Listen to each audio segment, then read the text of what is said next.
Yeah, I see my green. I'm going to twirl this around so you can see my ugly mug. And I'm going to close this window here. I just got a new mouse. Things are kind of screwy here, guys. But let me see.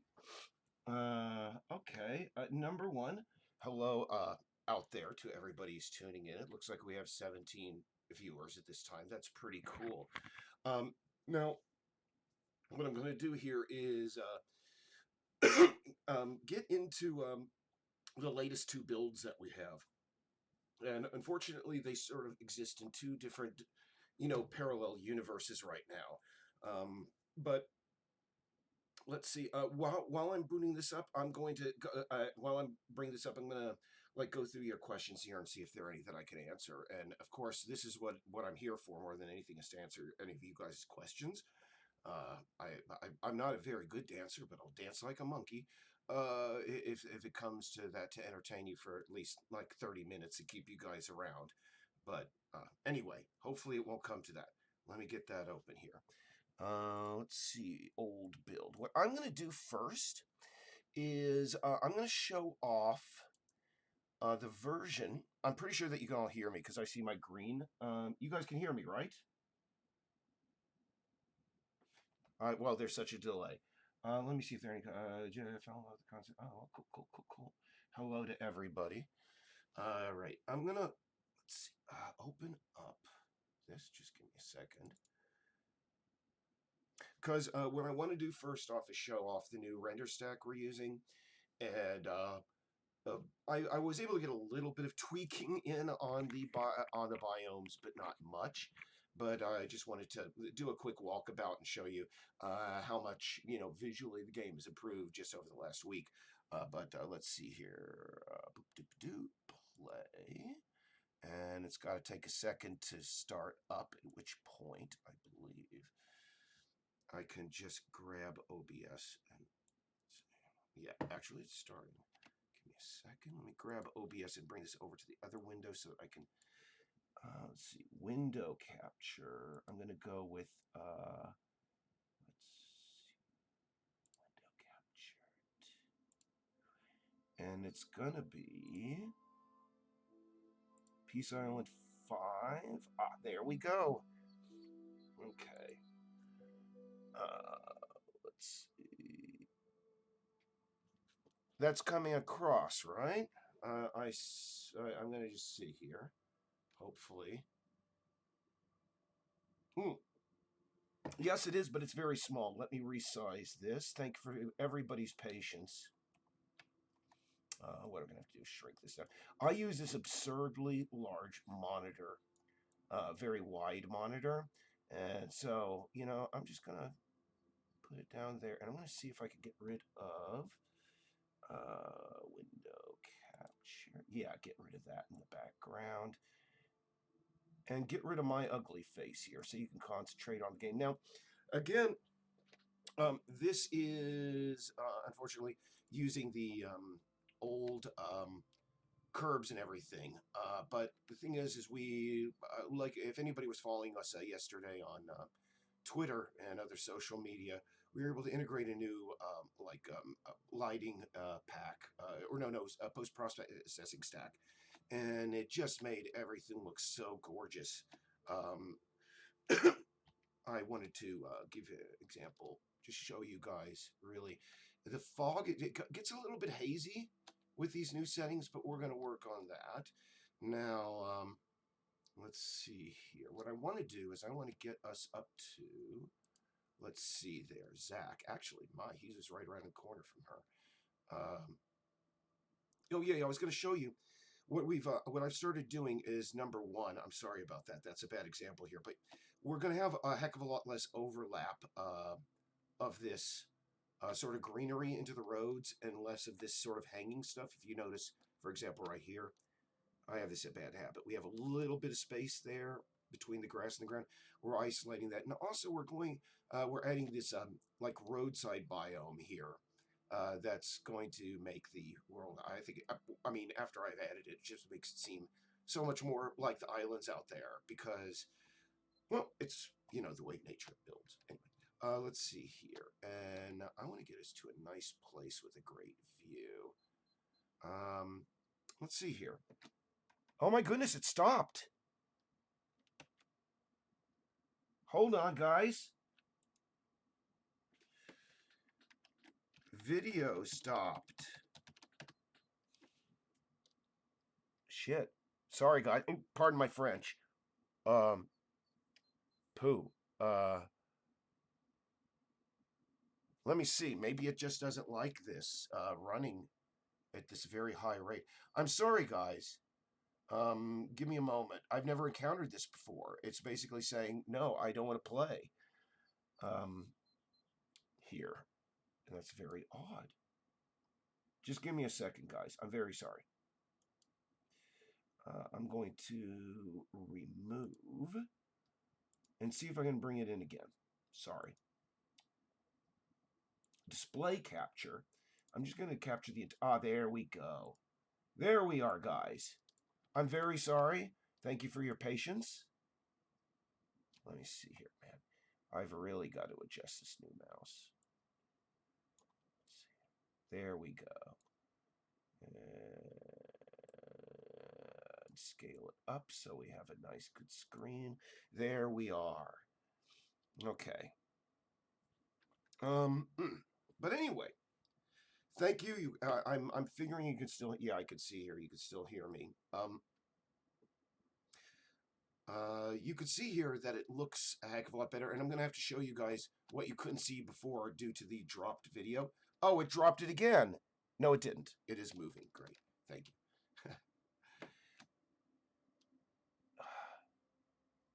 Okay.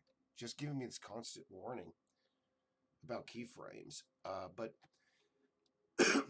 oh my goodness, it's sunset already. Let's go out here and watch the sunset here. Whoop. Mark the old Flaw mansion there. By the way, that's the old jump mechanic. You'll get to see the new jump mechanic in just a moment. And actually, this is kind of fun to show. This is the old flying bug, the flying cat bug. It's a great way to check out the sunset. Look at that. Now, this is an example. Before, this thing we brought in yesterday. I don't know exactly what it is, but it's almost emulating Unreal, engine style rendering of light and reflection and such. I'm really enjoying what we're doing. And again, apologies. The new controller is a lot more responsive than this. We're going to show that in a moment, but I just wanted to sit here. Drowning kitty. We're just going to take him back to the road there. Let's see here. There we go.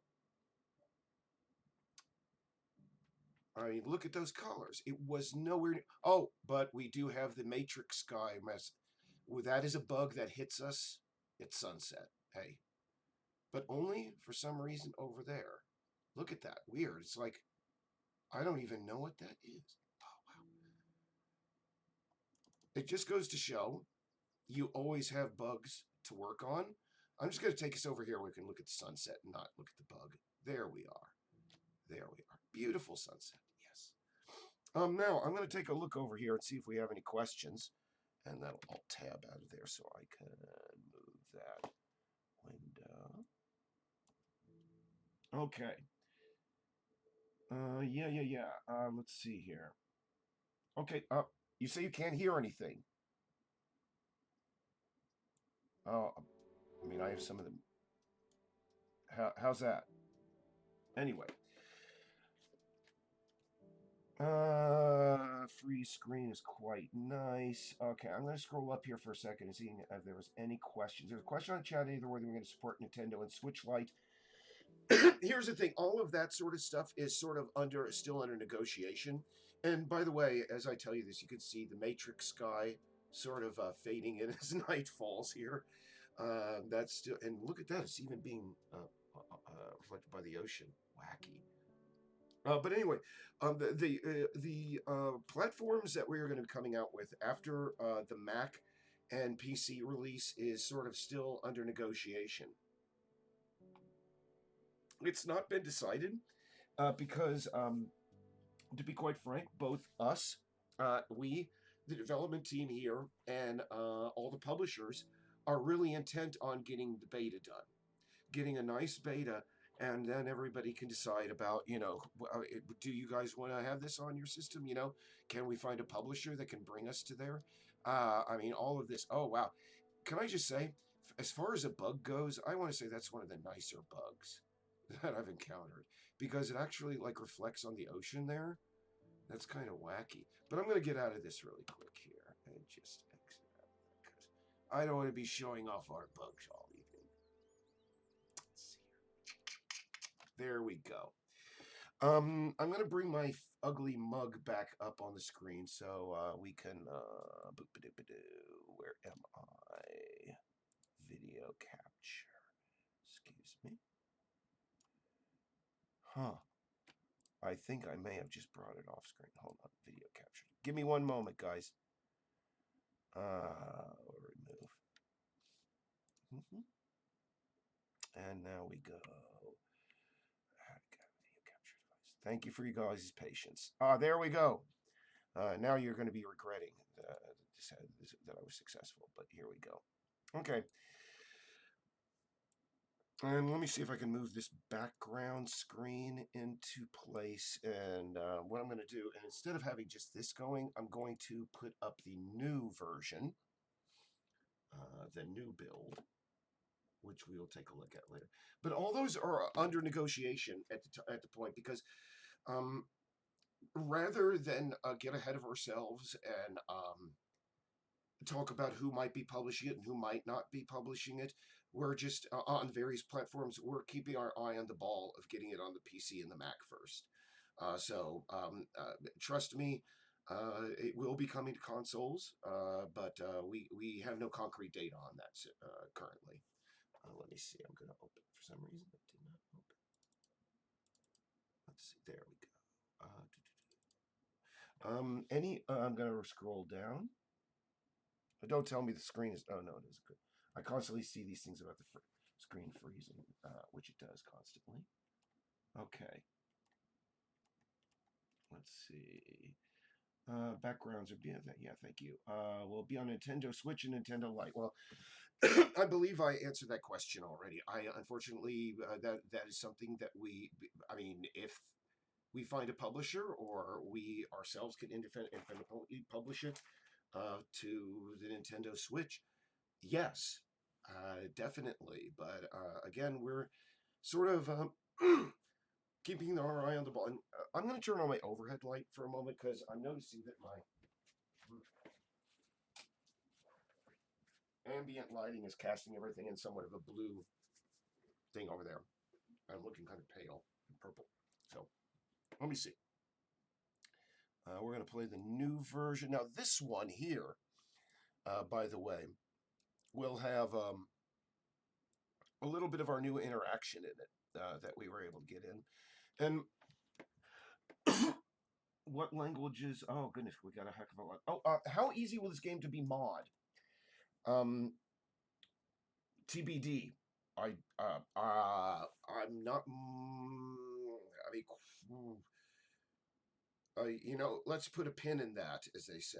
I can't say definitively. Oh yeah, and Arjuna, by the way, I want to confirm that yeah, we got motion blur, but you see, unfortunately, in this new build, we have a little bit of a motion blur issue around the noggin of the cat there. See? I'm wondering, I implemented this into the new builds very quickly. Oh, by the way, these are some of the new interactables. If you want to scratch on a carpet, you will be able to, I believe, let me see. Hold on. Oh, do we have not that? Yeah, very. We had that before. Maybe these are not. Okay, we can show that later. But here we go.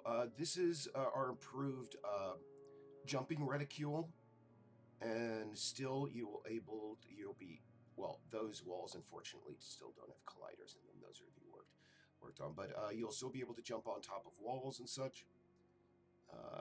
See there. We can move a little bit closer there and see how that works. Let's see. Ding. See, now that I've targeted the side of that wall, it'll jump me right on top of that wall, which again is really cool. We got let me just actually move it over to the new controller.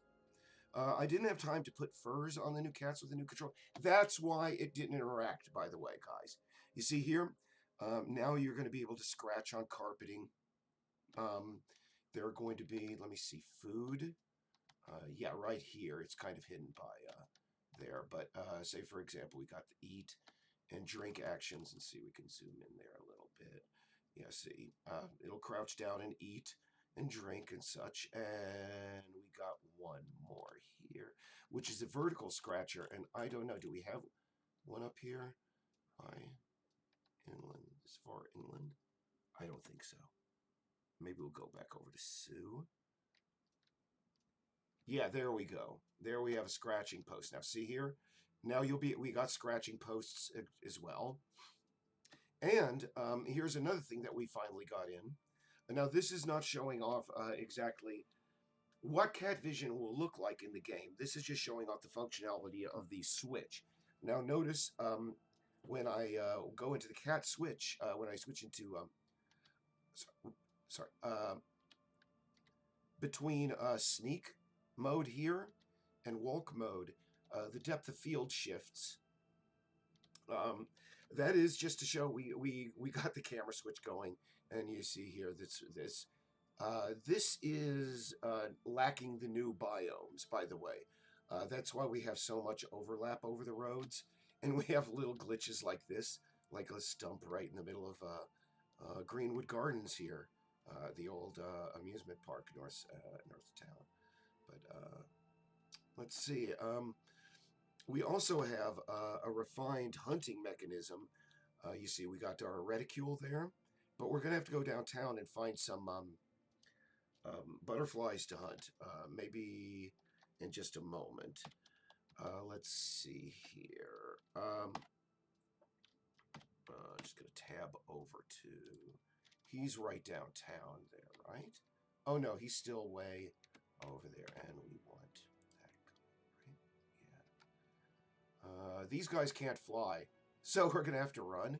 And actually, this is a good chance to show off, how large the island is. So we're going to take this guy downtown. We need to put a collider on that fence. For those who are not aware, here is Battery Hamlin over there.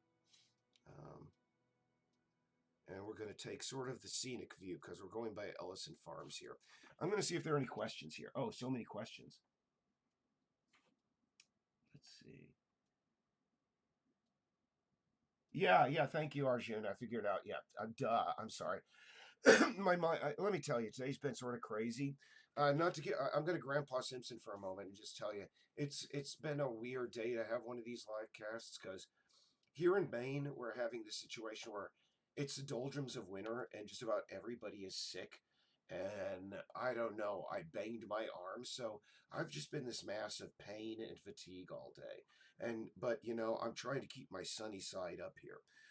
But that's why I neglected to use the switch over to the new cats. I apologize, Arjuna. Arjuna, by the way, for those who don't know, he is our player controller developer, and we're also bringing in new roads soon. That's currently something I'm working on. I'm unfortunately so busy most of the time supervising this, that, and the other, answering emails, making phone calls, that I myself don't have as much time as I used to work. And by the way, I want to show you, we also, by here, we have the cat pivot motion head. You see the cat's head, again, follows your mouse motion. And just by that in itself, it makes the, even though the pivots are still a little bit primitive, it makes it look more like a turn than just a straight up pivot. Once we get the IK working on the tail, and I must say, this new post-processing tech, look at how colorful those toilets are. I mean, those are the most colorful toilet. I'm just blown away by how intense. Oh my goodness. Looks like you had a little bit of a bug there. Dancing, perhaps. Oh, you know what? I think the idle may have gotten a little bit screwy. I hope it didn't, but we could take a look. By the way, we're going down to the house there. Oh, I totally neglected your questions because I'm too busy walking us around. Once we get downtown, and we're getting there very quickly, by the way. Um, and this is an artifact people have wondered about since the very beginning of the game, by the way. Um, the famous foot here. I'm not giving away spoilers, but there is a story behind the foot, purpose for it being there, and you'll learn about it. Trust me, we meant to do that, as they say. Yeah, we're getting into downtown here. Oh yeah, by the way, I think this is oh, oh, got a little bit of a weird collider there. This is this is the old skating half pipe, um, which actually still, I mean, people ask me, are those really on the islands out there? Yes, actually. Uh, Peaks, in particular, Peaks Island out on Casco Bay. Oops. That's another collider we need to refine. Sorry. Um, it used to actually have about a 5-piece skate park with a couple of half tubes, but it got broken, and now there's just this one, um, just busted up old wooden, soggy, plywood half pipe, like the one that I was showing you there, and it's kind of sad, but you see, we got the new curbs there. We got a little bit of tweaking on the landscape. And again, I apologize for these big bursts of overlapping grass. Those have been refined. Um, and when I was talking at the very beginning of this, I was saying I had two versions of this were operating in parallel universes. You see, um, in order for me to design the biomes that exist on the island, I have to be able to look at the island as a whole. Now, the game that we're currently looking at here has been sectorized, which means that I can't really look at everything at once just yet. And by the way, that's a missing building. Um, just a glitch. That's where the church should be. But I'm really even though we have this really heavy motion blur, we're getting really good frame rates. Um, Man, I'm about to sneeze here. But we're downtown, so I'm going to get this guy. We're going to go over to a more pretty cat. They're all pretty. But a cat that's... Yeah, there she is. Yeah, I'm going to sit... Oop, yeah. Yeah, after a while... I mean, doing the aim jump becomes sort of like really quick. Zip. Oop, I got it out of there. Boy, that's really responsive there. Yeah. Zip. There we go. And you see that road there that looks almost completely overgrown? That's, again, fixed. In the alternate universe, but it will be here soon within a couple of weeks. I mean, once I bring in the new roads and everything, my goodness, it's gonna be a beauty to see. And you see, I unfortunately tweaked those idols, and they still don't work. My goodness, sorry about that. Let's see. Well, actually, what I could do, because we're stuck in that, but you know what I'm going to do is I'm going to exit out of this, and I'm going to go over to your questions really quick. So I'm going to open up the old version so we can watch this nice sunset while I answer a few of you guys' questions. Thank you very much for your patience here. Let's see here, close out of that.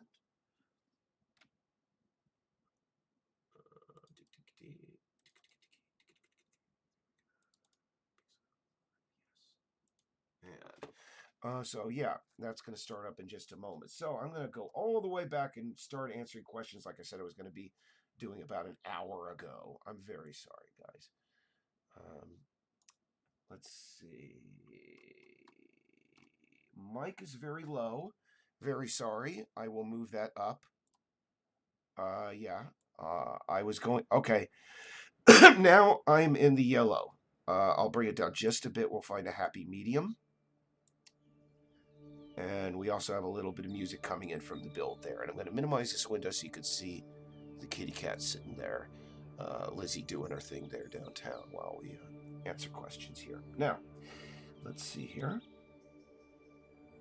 Oh, Scotty, thanks. This looks so good. Let me tell you, let me. Again, this rendering stack we got. And by the way, you can see here, like I was saying earlier, we have a little bit of grass slopping over into the streets, but nowhere as much as we had before. And yeah, I don't know what the hell this processing stack does. It's something that we had for the longest time. I was like, one of these days I'm going to integrate that, and I just happened to the other day, and I was just astounded by how good the game looked, and with very little like impact on performance overall. So yeah, it's quite the thing to see. And we're going to see the night sky here. I mean, the colors. I one of these days I'm going to find the time in between all those emails and stuff to figure out what this thing does. I'm like, I haven't got to your questions yet. I'm very sorry. I'm Grandpa Simpsoning. I compare my game editing style personally to Seth Brundle from the remake of The Fly, that movie from the 80s. He said, I made this machine, but I don't know how a laser works. I don't know how this certain thing that's in the machine works. I know how they all work together. And that's been sort of the way this game is developed for me, is that I've never really been, 100% knowledgeable about how the individual pieces work, but I know how the whole piece works together. And that took a sort of a hit recently with our movement to the new architecture, back-end architecture, but I'm slowly bringing myself up to speed. So now, finally, once and for all, I'm going to answer your questions. Oh, sorry. I have to Alt-Tab out of that. And by the way, the cat moon, still kind of freaky. Not looking right, but looking better than it did before. Poor cat moon. All right. Now, let's see here. Questions. How easy it is to mod the game? Still to be decided. Platforms, TBD. What languages will the game be built off of? What languages was this game built off of? If you're asking, this was developed, by the way, that was asked by Harper Guo, and we have 27 viewers, by the way, far more than I thought we'd have. Hello, everybody. This was built using the Unity engine. We have a little bit of JavaScript, a lot of C#, some stuff that I'm not even aware of because I hire people who know that stuff to take care of it. Understand I developed this game sort of from the very beginning as an aesthetic project, and I knew a little bit about coding, but I figured, one of these days I'm going to be able to hire the folks that are going to be able to, really make the coding work. And by the way, I'm going to get us so we can see more of the ocean, because we really want to see the disappearing sun there. The action on the waves there is just another thing that blew me away, the reflections, because that's one of my favorite things to do when I'm out on the islands, is just like sit there on the beach and watch the reflections. You can see we're at low tide there with the beach. But anyway, another question. Let's see. Will you make a build for VR headsets? That is by Peter Ginsberg, who recently pointed out, thank you, about the problem with our mic. Yes, actually, we are going to be, we were accepted into the Oculus Rift developer program. We actually created a version of Peace Island for the Oculus Rift system. You don't play as the cats, actually. I attached the camera to a crow, and actually, I'm going to get my ugly mug out of the face of this thing so you can see the actual screen. Sorry about that. There we go. Move that down there. Yeah, we were accepted into the development program, and that was quite a neat thing for us, because we applied to their program, and then they said, oh, we need a VR version of your project. And then we had to just write back to them and say, listen, sorry guys. I mean, this was back when we were it was just me and Laura working on the project, and we didn't have much of a budget. And we had to confess we don't have a VR headset, we don't have the budget, to create one, but we consider it an honor to have even been, considered. But what happened about a month later? A VR set arrived in the mail with a letter congratulating us into the Oculus Rift developer program. I don't know how often this happens, but apparently the guys at Oculus were so enamored with the project that they decided to bring us on board. Even though we had not developed a VR version yet, they thought there was enough potential to bring us on, sight unseen of VR. And, having seen it, perform in VR, we're getting that bug again. The night skies, goodness, guys, what are you doing to me? You're embarrassing me in front of the world, Unity. Oh, we could pretend that the kitty's in a disco. It's Disco Kitty. It's Club 54 in the 1970s. Oh my God. Oh, I'm sorry, guys. I don't think this happens on the new version. We maybe should shift over there, or actually maybe it does. I think I know the reason for this. By the way, it has to do with how it deals with content above a certain file size. We have to start looking at asset packages. What I'm going to do is I'm going to bring us into the dark of the woods here, so we don't even have to bother with that. We'll just see the pinkness of the night. The pinkness of the night. That sounds like a 1950s musical, sort of, Jersey Boys, but, directed by RuPaul, The Pinkness of the Night. Anyway, let's see, I'm trying to get this guy. I can't show you guys. I'm just going to exit out of this and get us back to an eternal daytime. Sorry about that. I don't know why that is happening. Sorry, guys. What I'm going to do is I'm just going to open up Unity. Actually, no, we want to open up the new version. Sorry. Thank you, guys. And I'm going to get back to your questions. Give me a second. All right. Would this Twiskelly? I'm sorry, Twiskay. I apologize. I thought one of those was an L. And let me just start this up. Play.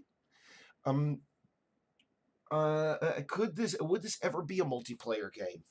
I guarantee you, sort of like doing a callback to a previous question, I'd be willing to bet there's some person out there that's gonna, despite our best efforts, crack into this sucker and create a multiplayer game. So, and then market it and make a lot of money. So who knows? The thing is, is that one moment. I don't talk that much, by the way, guys. That's why I'm constantly getting dry and getting the Columbo voice there. By the way, you saw there how much more smoothly it moved over rocks here. There's less catching, less bobbling. That's, by the way, Arjuna's work there again. He's just been fantastic, but we're just going to head back to, I just would love to go into the woods. Apparently, that's one thing I want to show you guys. By the way, before we get back to our questions, we have new AIs for the geese. Those have been refined, and we have actually new predator AI for deer. And I would really, I believe they were put in there. I'm just going to stand here and see if we happen to spy one there. I'm going to Alt-Tab over to there. Oop, minimize that. So, oops. There we go. Just a great view. I mean, in a way, it's sort of like I apologize for the pauses. I mean, you see, he's going to occasionally go up and go through this cycle. I'm going to apologize, and I'm going to bring my face back up so you can see me apologizing. We have a issue with these idols, and actually, what I could do is I could open up the versioning file. What I'm going to do is, while that's open, I'm going to go ahead and do that. Why the heck not? I'm going to be here, but it looks like for another half hour. So I'm going to open up this, and we're going to get rid of those idols there so that we can look at it without that jarring thing happening. It'll just take me about 5 minutes. So let's see here. Sorry, it's not going to lose that Unity symbol over there. It's just going to sit there. I'm going to see if I can bring that up over. Yeah, there we go. Back to your questions while that opens. So yes, Peter Ginsburg, VR, yes, hopefully soon. Well, hopefully, actually, we consider the release of the Oculus Rift edition to be equally important as the PC and Mac releases at this point. It's just that really, once we get it done on the PC, it's going to be very easy to port over to Oculus. I regret to say that, I mean, I'm trying to figure out Oculus doesn't work with the Mac. We're gonna have to find out what. I mean, hopefully Mac users have like their own VR. You know, maybe they own a VR heads, platform of some sort. Sorry, Arjuna, for screwing up the pauses here or the idle here. But hey, sorry. I'm not going to apologize all night. Let's go. What languages already wrote? Answer that question. Multiplayer game. As I said, I'm pretty sure somebody will do it. But to answer your question in full, this game was, from the very beginning, written to be, by the way, it is open there in the background. And what I'm going to do is, I understand that people enjoy watching development and progress. And what I'm going to do, it's really simple here, is I'm just going to cut the umbilical that causes that loop. So what I'm going to do, let's see, animation. Sorry, animator. I always get those two confused. It's so easy to remember. I forget. Let's see. F. Okay. Let's see. We're going to have to grab our cat here.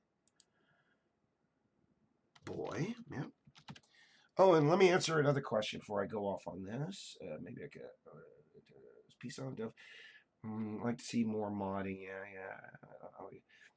The scratch isn't set up in the all caps. That's what he was telling me. Yeah. What's the timing of the day he's in the game? Okay. This is Marin Bernier.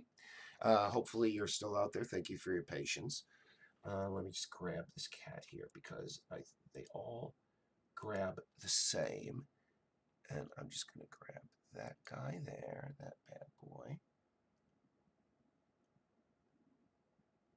Close that window.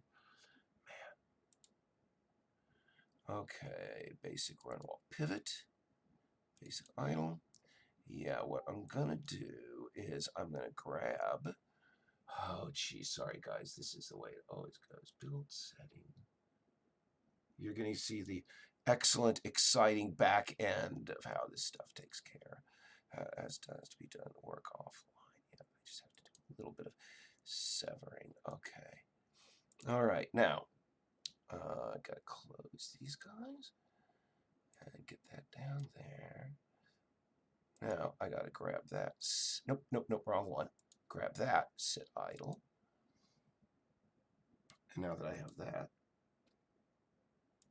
pull that bad boy up. Dang it.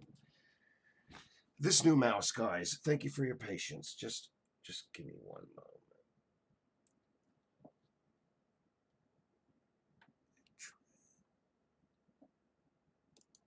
Thank you. Yeah, just going to do it one more time. Oh, don't do this to me.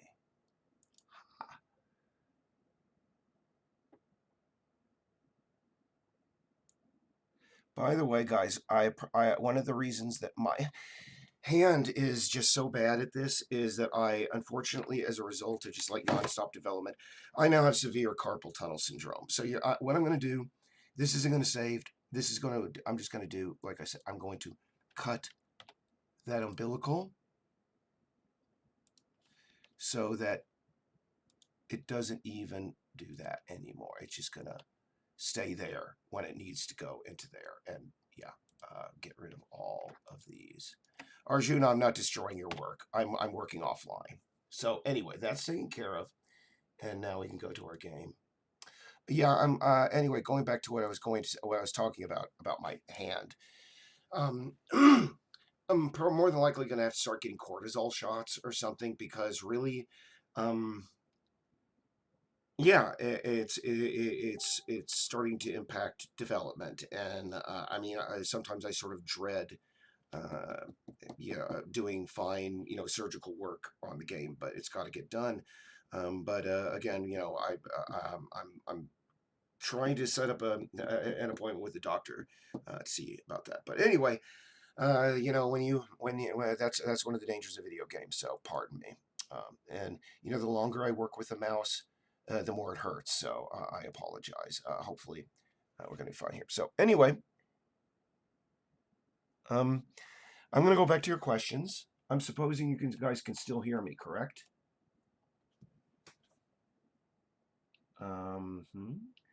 Oh yeah, I got a question earlier that I never answered. I'm very sorry. I forget.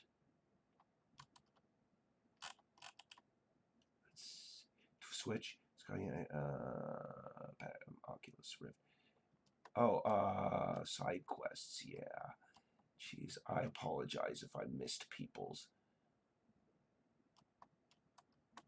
Yeah, I'm missing people so many questions. I'm so sorry. Yeah, I'm so far behind.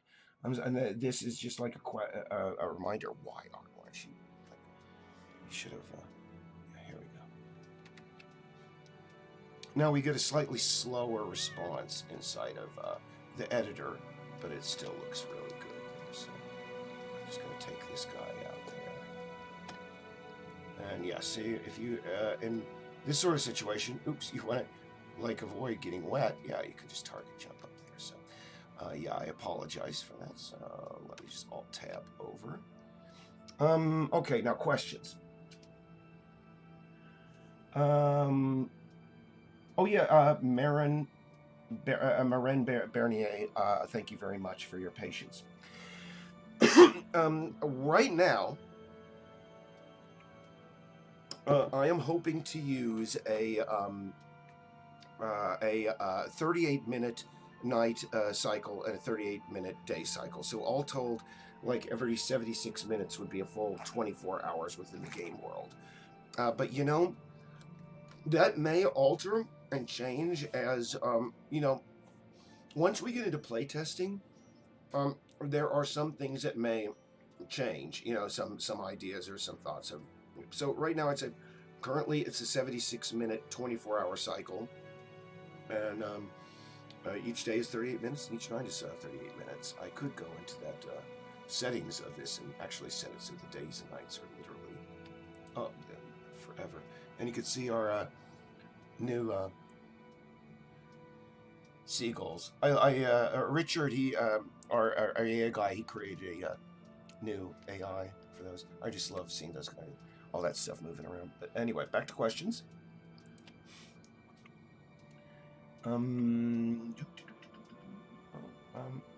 What key control to switch cats? It is the tab key. In the email that I sent along with each of with the link, unless you happen to have gotten it from somebody who weren't a contributor, but it's tab key. It's tab key. Let's see. Keyboard to move, mouse to rotate camera, and mouse buttons to do targeted jump for. Oh goodness! There are the geese. You see over the right here.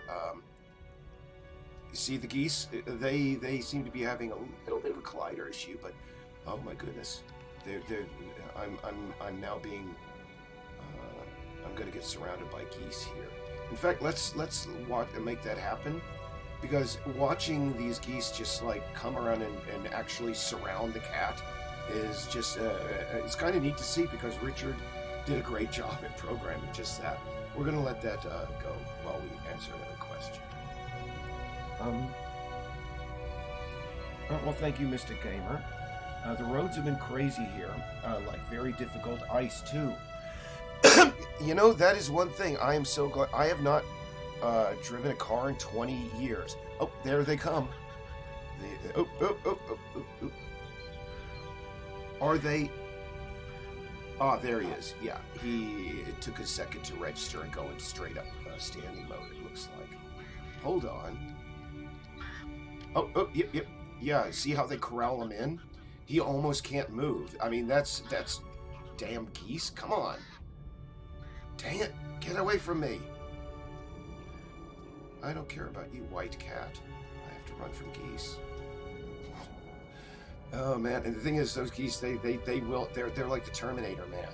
We got to get a nav app working on this guy, because they will not stop. They are deadly efficient. Oh, and another thing is, we are hoping on getting, again, reactive grass, so that when your cat goes through there. But let's see. I'm pretty sure we're going to see the geese coming up behind him again. Yeah, they're going to find him. They're probably going to come moseying up that road any minute. But anyway, I'm going to go back over to the questions. I see roads. Like I said, I have not driven in 20 years. Oh, I noticed the cat's ears twitch. Is that representative of anything within the game, or is it just for show? Right now, those are idols. And we're going to have a much more exhaustive list of, things that they do while they're idling. Eventually, I would like it that after a certain amount of time, if you leave a cat alone in the sunlight and a sunbeam somewhere, just like a cat would, they're going to fall asleep. Hopefully it won't rain, in which case they're going to lose all the happy they gained. But let me see. We eventually, that sort of, motion on the part of the cats, like ear motion and tail motions and such, we are hoping to, be responsive to world events and world conditions, but that is something to be worked on later on down the road. Oh, by the way, here we are. Let's go to Battery Hamlin right over here. Yeah, again, this is playing inside the editor.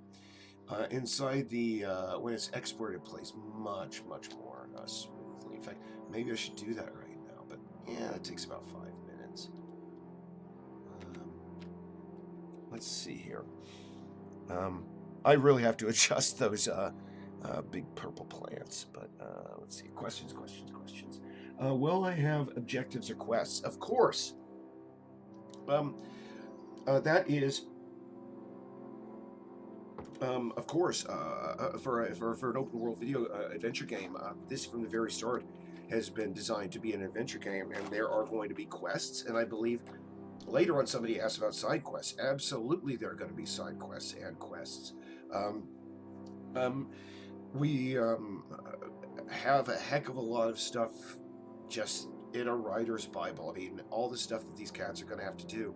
Oh, well, they not have to do, but what they can do.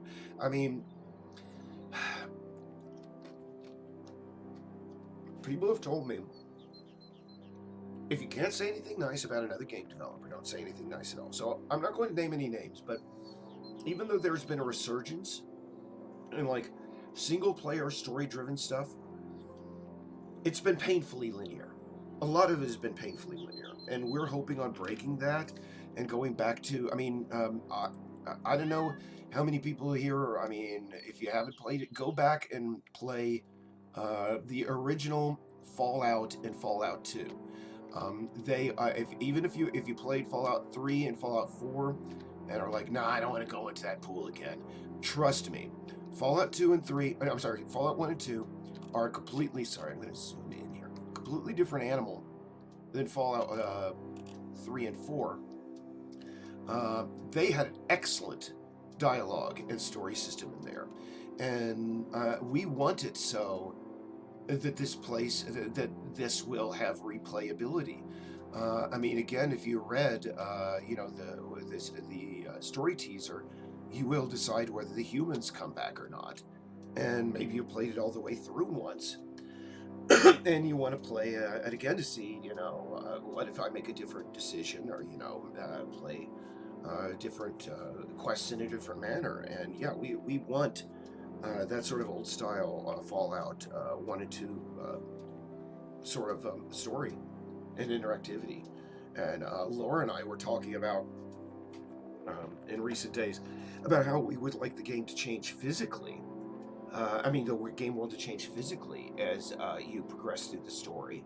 You know, some things maybe some flowers will come into bloom and others won't. We'll see. Um, and I mean, I don't want to give away spoilers, but I mean, we already figured out one way, you know, how the world would change. There would be nicer auroras, but that again is related to a story down by the LaFlamme mansion. That's about, you know, I'd say, you know, in real human terms, I'd say about a half a mile down in that direction, past the battery. But let's go on to the next question. Yep. Everybody loves those gorgeous toilets. They were.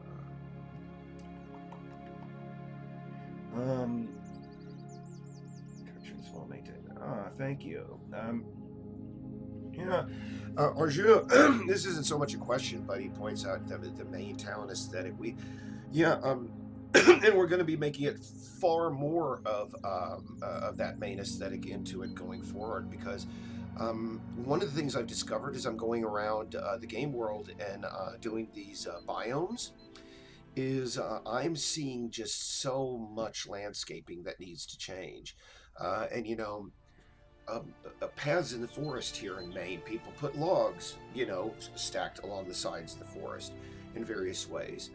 There is a little river here. In fact, let's go over there really quick.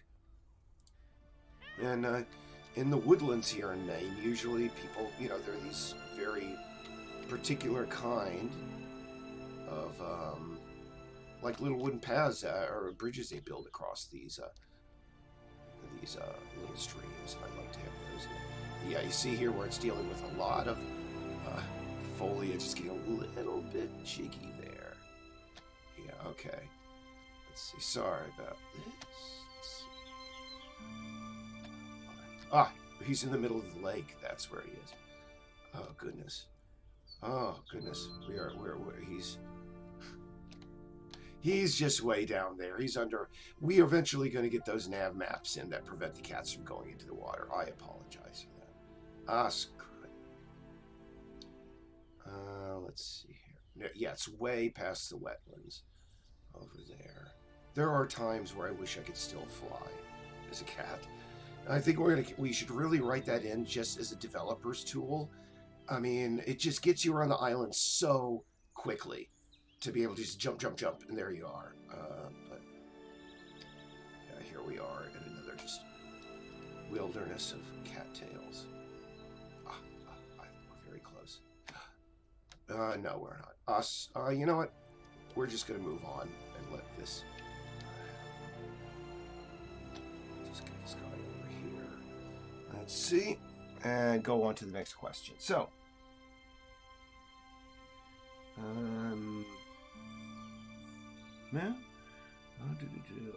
Yeah, too. By the way, if I've not introduced everybody here, Richard is here. He's our AI guy. He's also going to be doing interior music, and he's a technical director for the soundtrack. The soundtrack that you're hearing here, by the way, is deprecated as well. On the 15th of this month, I'm going to start discussing the creation of a new, just overall soundtrack with both Richard and another musician, main musician that we brought in, and I like the music that this guy brought in, but quite frankly, I mean, it's sort of chauvinistic of me to say, but we wanted to showcase as much main talent as possible in creating this game, and hey, that's all I can say. Let's go. I mean, don't get me wrong. Love the music this guy did, but sort of deprecated. So let's see if we can just get me over to where I can see this again and not mess with our view. There we go.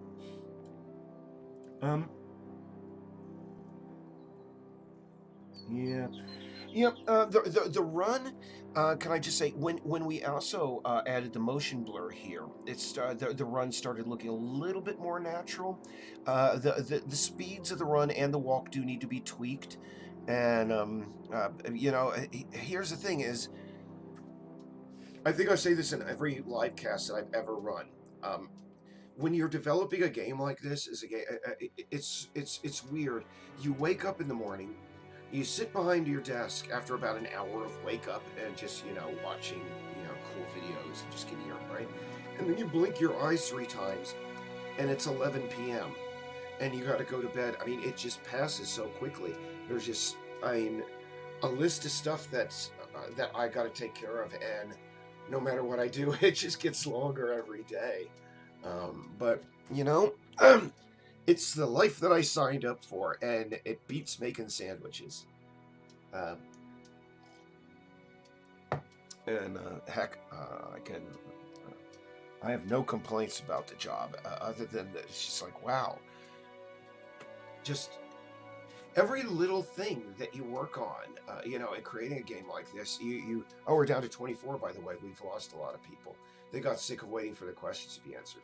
It just, every time you try to address one small part of the game development, you discover it becomes 10 things. And it's a continuing education. And by the way, these are not high quality shadows here. We're having an issue. I think the default, oh, look at that. It looks like the geese caught up with us here, or one of the geese. He may have gotten caught. Oh, poor geese. But you were a douchebag earlier. I have no sympathy for you. You're going to be stuck there for eternity, like some sort of horrible Black Mirror episode. Yeah, the goose that's stuck on there. And again, here we have a little bit of overlap of the stuff, but yeah, the bloom on the sunsets, by the way, that is a little bit extreme, can I say? But also not. It can be like that. Yeah, it looks like actually the quality settings for this are off. I'm gonna have to go and take a look at that.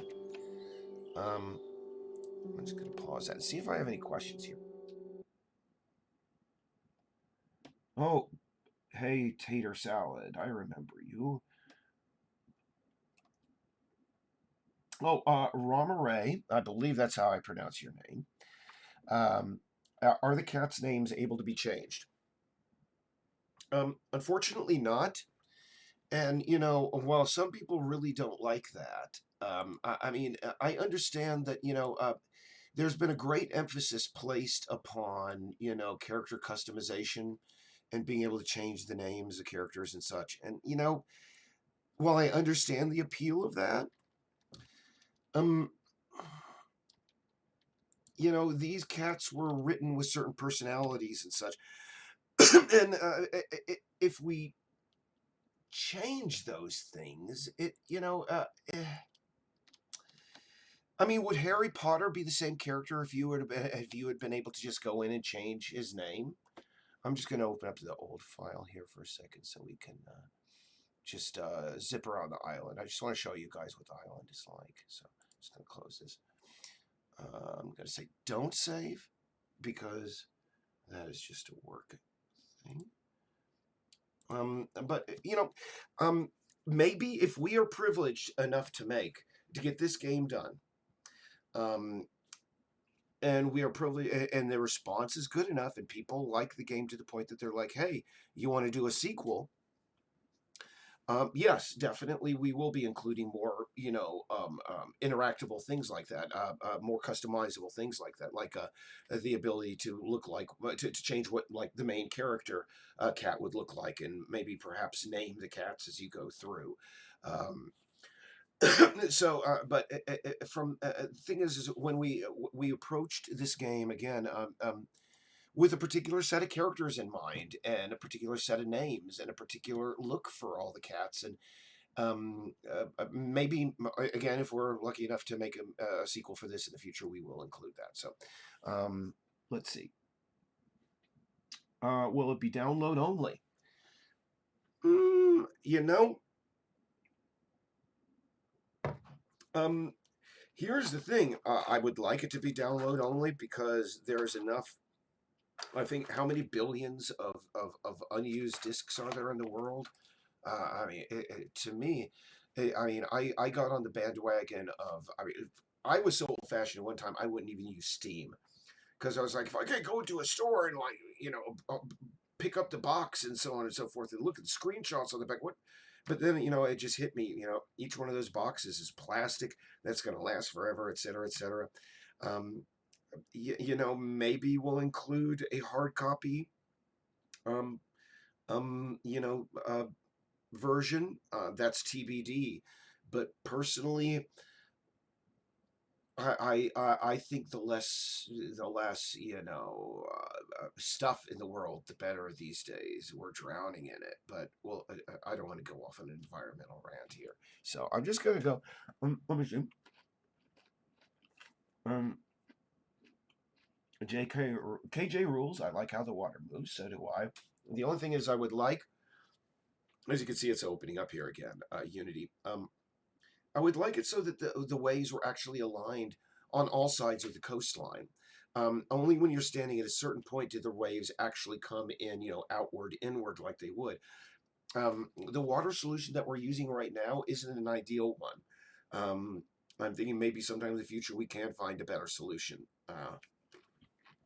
So, and one thing I'm going to do here really quick, by the way, is I'm going to change this to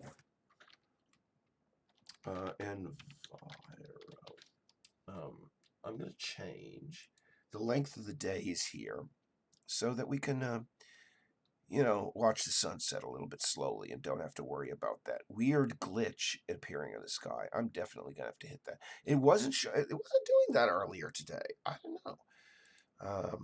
Let's see. Go down here. So let's see. Day length in minutes. Let's make this 380 minutes. And 380. Oh, 980. It doesn't matter. But yeah, believe it or not, that's how, I don't know. No, it didn't capture that. It doesn't see that part of the screen. But that's how easy it is to change the day-night cycle inside of Unity. You just go in and, depending on your platform, you just go in and you flip a switch there. Let me see if I can get, there we go, that up here, and get rid of my ugly face, or at least diminish it so you guys don't have to suffer so much. There we go. You can barely see me. That's ideal. Okay, now back to your questions as that's building.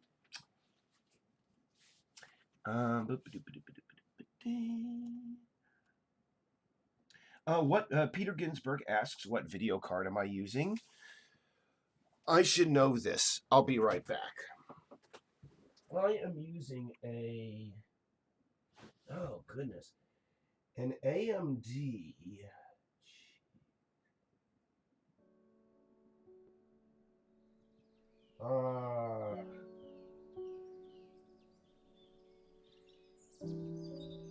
Jeez.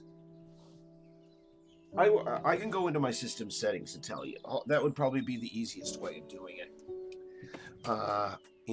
And why not do that really quick? Because, let's see. Let's see. Settings. Let's see, devices. Let's see.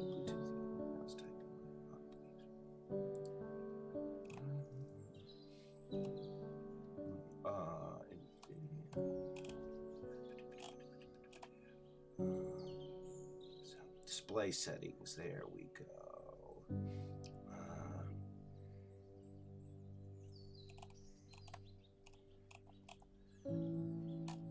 I should know this, but oh, there we go.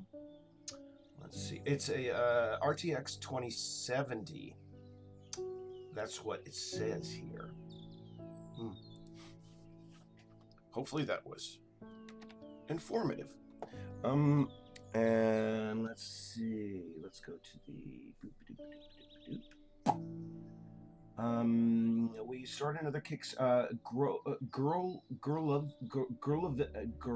Vespi. Girl of SB. Yeah. Will I start another Kickstarter, any kind of funding campaign again? I would really say, well, thank you very much. She says, I would really like to support. What I'm going to do is I'm going to type down here is, this is our Patreon.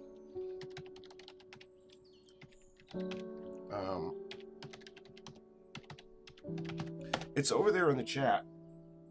But it's, I mean, it's really simple. It's just patreon.com, Peace Island, all one word. And I need to get rid of this window out of there so you can, I mean, we're looking at the game rather than that. What the heck? What's wrong with you, guy? Oh, there we go. Ah, bam.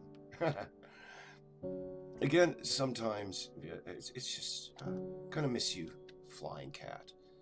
But, you know, maybe we'll come up with a good reason to use that guy in the game. Yeah, just stand there and watch the ocean roll in, guy. All right, so let's go into these questions again. Scotty A retracted his message. Will the music OST be available online? Richard responded. That's Harper Guo. Will the music OST be available online? Well, we're hoping on having as much, you know, original music as possible and getting, you know, proper license for those tracks that are not 100% original. So it would be really cool if people who wanted it. Yeah, well, I mean, we hope to get really good music for the game. So, I mean, one of the, oh my gosh, he's just sitting there and getting wet. I'm going to move the poor cat. Poor cat. Just don't sit there. Boom. All right, there you go. Up on higher ground. There we go. But he's sliding a bit. Yeah, get you up there. Sorry, I'm going to back to a questions in just a second. Yeah, you're just going to slide a little bit there. And there's the moon being all like, look at me, my shader isn't working. Oh, please, I hate you, moon. Anyway, that moon has vexed me. It's getting better, but it continues to vex me. As does this biome here. Why does the grass stop right there? It shouldn't. Anyway, I should get back to the question. Sorry. I'm just trying to find a good place for the kitties to sit. There we go. Now, 23 viewers. Hi, everybody.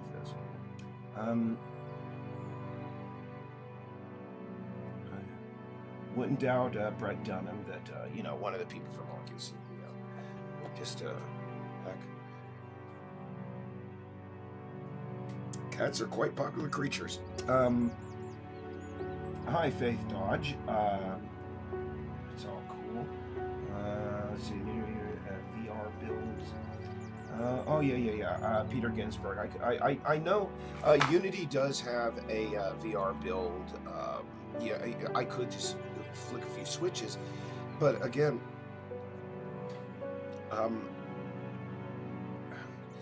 the Oculus, just like every other system, has things that it can handle and cannot handle. Just as, I mean, you would think, you know, you could just bring your PC project file, Unity project file, into a Mac, and you'd be able to immediately just export it. But the problem is there are about 100 little tiny, no, about 5 little tiny settings that have to be changed for the Mac. And, you know, I think to get this working 100% and to, I mean, really we would have to redesign the controls as well to conform with VR at this point. But it would take us a while to get it 100% looking this good within Oculus right now, because I'm wondering, can it handle the same shaders, etc., etc.? Again, that will be decided once we get the PC version done. So, let's see. Keys. How can I ride a goose? Oh, my Chernovsky. You know, if you want to exploit, if you want to ride a goose, which is something that we discovered as a bug, from what I understand, Laura sat on top of one of the toilets over in the toilet garden, which is, let's just fly over there so we can get over there really quick. Let's see. Yeah, there we go. Oop, oop. Oh no, you just ran right into the edge there. Fly, my little kitty. you walk on top of one of the toilets. Boy, did he overshoot it. See, there he's going right into the ocean. Oh, poor kitty. Man. Again, nav maps. Um, what you have to do is you stand on one of the toilets. I forget which one it is, but I think it's to the right of the sign that says 60 to 7. 60 to 70 toilets needed. And when the goose comes by, I think you can just walk right onto it. I'm not sure. It's something that Laura did, and I wanted to try myself, but I was called away on urgent email business, so, as I always am. Let's see here. I'm just going to close that out. And there we go. Yeah. And what I'm going to do here is, as I answer your questions, I can just zoom around. I mean, for those of you who have not seen the entire island here, yeah, there we are. And I mean, as far as open worlds go, I will admit it's not the largest, but we're trying to concentrate on quality over quantity. And there are still some areas that we're going to be adding some stuff in. I mean, really, you have like, let me see, 3 small community locations, 1 large community location. And the last time I did a count, I think you had about, 25 to 30 minor locations, if not more. And I mean, those are the ones that are visible on the surface. Those are the ones that, I mean, not including the ones that we still have that we want to add. So there's going to be a lot in here to check out. Yes, good.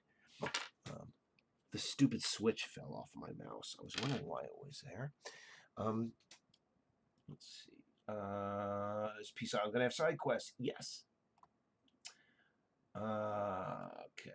Do you think you'll be able to eventually get this on the Switch? Let's hope. I want to visit Isabel and KK Slider on Peace Island.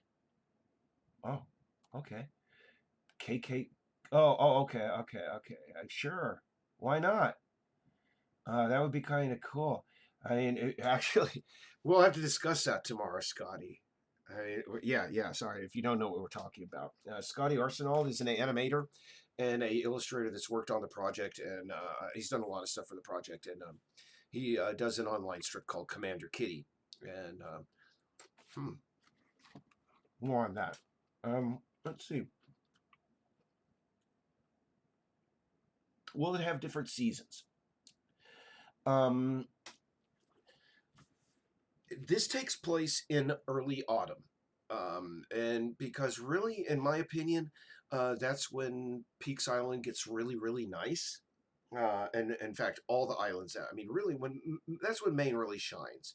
When the colors start coming in, and the tourists leave. No offense, tourists, but really, that I mean, for some reason, the tourists leave just as Maine gets most beautiful. I don't get it, but and we said it in that time frame. And one of the things we were discussing is perhaps, as you go through the game, the season become more of the trees change, and the red trees become yellow, the green become red, etc., etc. And or no, it's the other way around. Green becomes yellow, and yellow becomes red, and so on and so forth. And that would be a sort of a neat mechanic to add in there, as far as like the game world changing. But as far as real seasons, winter and such, nah. And trust me, there is going to be a reason why the Earth is not really entering any other real big seasons. But we don't give away spoilers. So, next question. We're down to 23 viewers, guys. It would be cool if it had different seasons, but it's something we didn't really write into the story, unfortunately. Let's see. I think oh goodness, did I miss a bunch? I'm scrolling back, and it's like, what the hell did I miss on you? Will there be I missed a heck of a lot of questions. How did I miss these? I thought I was all the way at the bottom, and it seemed maybe every time I refresh. Hold on. Okay. Cameron Foley. Jeez, most of these people are probably gone because they're sick because I missed their questions. I don't know how this happened to me. Oh, this was back when I was talking about my hand. My favorite restaurant in Portland. This is sort of like off the gaming topic. Um, I would say, geez, one restaurant that I go to more than any one in particular. Jeez, it would be really hard to say. I mean, heavens, I mean, right now I'd have to say my favorite restaurants are Salvage Barbecue and Kiro Cafe, simply because they're like within 2 blocks of here, and when I don't have time to cook, it's very easy to go down there to get quick dinner. If I'm going out to try and catch a ferry somewhere, the Blue Rooster down in the Old Port, there, that's they follow sort of like the gourmet fast food model. They do deep fried Brussels sprouts, and you'd think you would never like deep fried Brussels sprouts. Trust me, you will like deep fried Brussels sprouts after you go to this place. Anyway, let's see. Seasons. That's what somebody asked earlier. Will there be any foxes? No. That brings me into this. Understand that on the islands of Casco Bay, just like they have been on just about every island that have been occupied by humans, we brought our favorite critters along with us. We brought cats and we brought dogs, and over the course of centuries, they systematically decimated the local biospheres on these islands.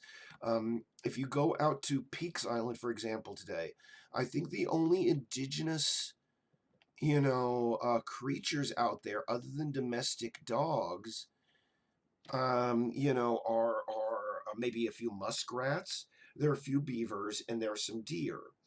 Um, while there are, frogs and such, unfortunately, again, over the course of centuries, um, the ones that grew to be larger happen to have been, caught. And now frogs on the island tend to be smaller than average, and snakes and any kind of creature out on the islands tend to be smaller than their analogs on the main coast, because of that kind of predation. And I mean, I'm quite frankly amazed that beavers and muskrats have been able to continue, like living in these very enclosed ecospheres out on the island. I guess they are somehow unappetizing to dogs and cats. Maybe, I don't know, or just very good at avoiding dogs and cats. Um, but we're trying to include just about every kind of NPC animal that you would encounter out on the islands. I mean, we even included the chickens that you encounter. There is a goose flock that hangs out on the island and just gets fat and will pester you if you look like you have food, and will physically cost you if you have food. But goodness gracious. Let's see. Next question. Uh, Airborne White Cat. Yeah, we're all the way back to questions. Let's see. Questions. Fox versus cats. Yes, Arjuna Gonzalez, way back in the days. Hannibal is Battery Hamlin a reference to Hannibal Hamlin? And yes, for those who are not schooled in American history, Hannibal Hamlin was Lincoln's vice president, one of Lincoln's vice presidents. He was a native Mainer, and he was kicked off the ticket, the Lincoln ticket, for being too anti-slavery, if you can dig that. Um, Considering historically, we look back at Abraham Lincoln, and I mean, we, at least here in the United States, remember him as the quote unquote, great emancipator, and the guy who, like, basically with the Emancipation Proclamation and all that, basically abolished slavery. But you wouldn't think, for some reason, at some point, he had this guy, and they said, he just won't shut up about slavery, Abe. Get him off the ticket. He's ruining the atmosphere. And I found that to be, I mean, in a strange way, funny. This guy was just so anti-slavery. They were like, "Oh, please, just get rid of this guy." I mean, we all hate slavery, Abraham, but honest to goodness, this guy, he's just, goodness. I invited him over the other day, and he just would not shut up. Anyway, let's go. But yeah, we named Battery Hamlin after out on Peaks Island. There's a battery that's very much like this called Battery Steel. And this one is called Battery Hamlin. And in fact, if you ever have the misfortune of watching a movie by Troma called Surf Nazis Must Die, there were 17 of these, this kind of fort. Basically, they were prefabs. Uh, just like everything. I mean, even back in World War II, these things were prefabs. And let me see where, there, yeah, over there. Let me just grab that so I can just zoom in a little, get very close. But if you go and watch that very bad movie, and that's sort of like a redundancy, a very bad Troma movie. But anyway, let's see. The Surf Nazis use an exact copy of Battery Steel that was erected on the West Coast, and it's just kind of interesting when I was watching that. I was like, goodness gracious. Let's see. Yes, I say things like that. Goodness gracious. So, let's see. Questions. White cat has been neglected by there are so many kitties. Rain, Batty Cats asked, back in the day, rain, does that mean dynamic weather? Yes. And I'm sorry, I seem to have pulled a muscle in my rib cage there. So, as you go around the island, there will be rainstorms. It will get foggy. There are going to be 4 different variations of cloudy. If we wanted, we could include snow, and the environment would actually reflect that. I mean, we are using components that would allow us to, say, for example, when it rains, surfaces will get wet, and hopefully we'll be able to do that on the plants as well, because all of the assets that we're using will reflect, dynamic weather definitely, and a day-night cycle as we covered earlier. Let's see, I'm going to go back over here. Aw, Mr. Cat 125 Comics, Eric's a supreme game developer. Thank you so much. Will there be environmental effects such as rain or fog? Absolutely. That is actually, you know what I'm going to do here? No, I'm just going to keep it the way it is.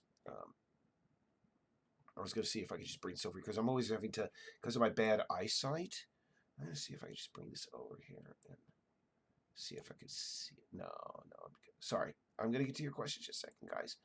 We're down to 21. People are dropping out. But you know what? We've been going for about 90 minutes, or about 83 minutes, so I don't blame people for dropping out if they haven't had their questions asked, or they have had their questions asked. I'm going to answer every question until I'm done. I've done this for 3 hours, so I can outlast you guys. Let's see here. Effects is a rain and fog. Yes, rain and fog, absolutely. You seem to develop an order of world characters gameplay. Pretty rare. Wolf Poof, I'm going to read it out fully. You seem to develop an order in the order of world, characters, and then gameplay. And he says pretty rare, because usually gameplay is the first thing, and then characters and world are built around it. Yes, we are doing it sort of, as the kids say, ass backwards. But I would say that we are not the only game company, and I'm hesitant to use this example because of their record.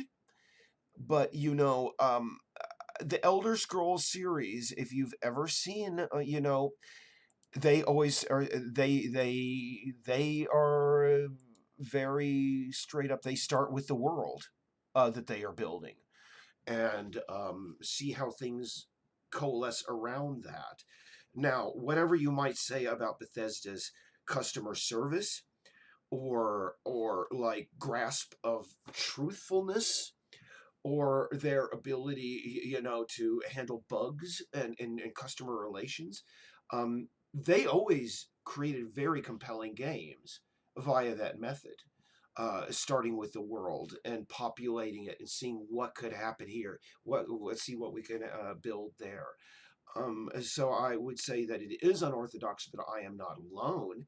And I would say that a method such as myself, again, has a good track record in, at least um, the storytelling and the game worlds that similar, developers have been able to create using, a similar approach.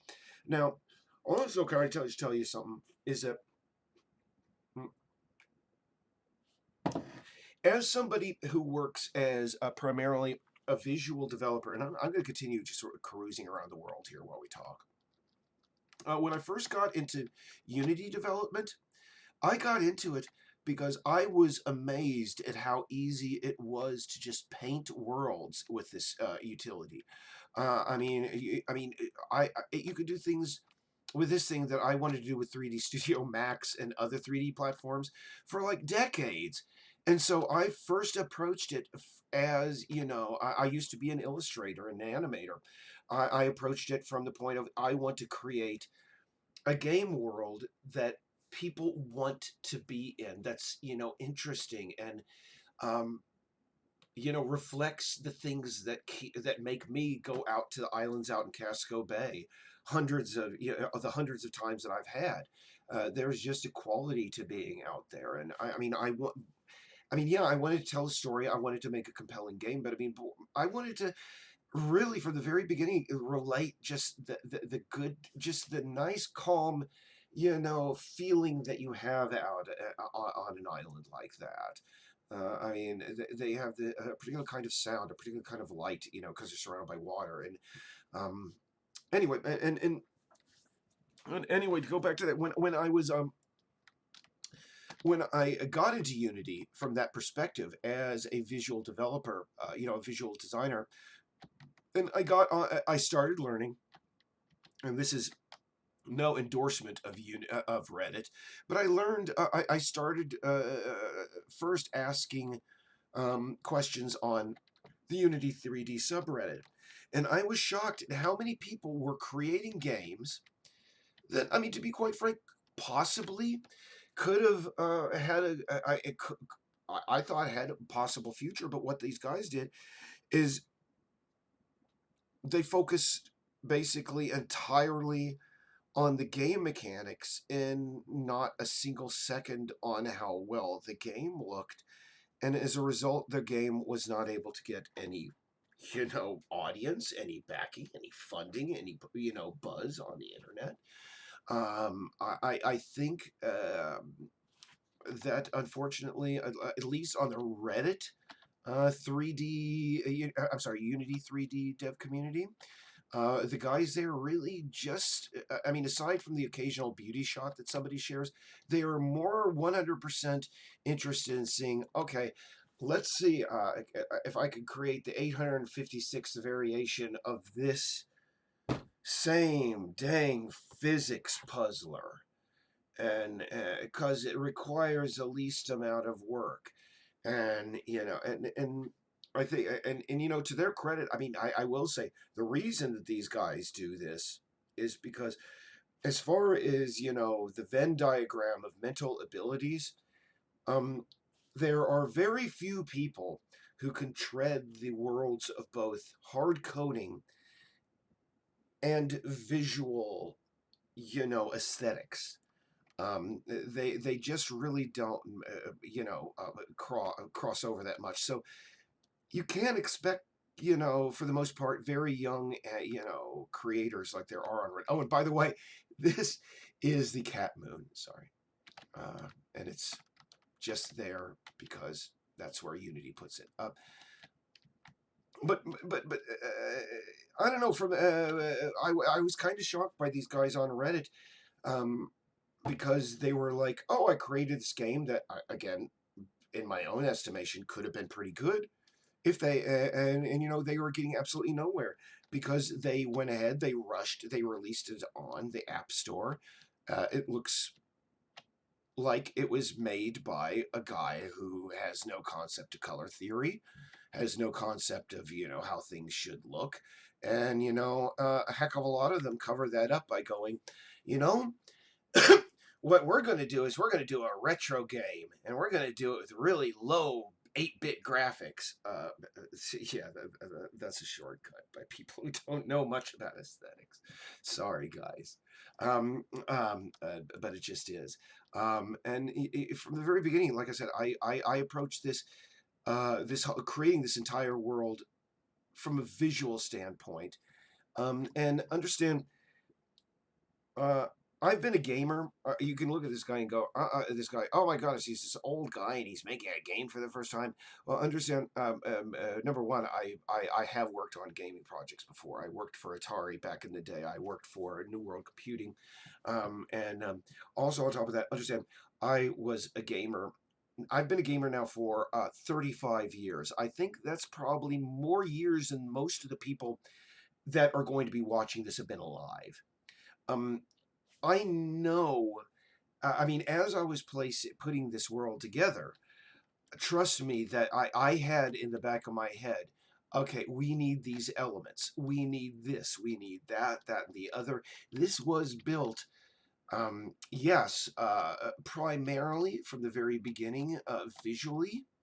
But as it was built, trust me, it was built with a greater meta picture in mind of where things needed to be, how you place quests, etc., etc. And for example, can I just say, I'm just going to say, this isn't a spoiler, but again, when you start out the game, you're going to start out in this house. Now, you're going to be pulled out of there because you hear another cat meowing. Now, you're going to meet that other cat up here. Now, I'm sorry, you don't. Yeah, you do see the mouse. Good, good. I'm hoping you see that. I'm hoping it's recording it. Over here on the, you see this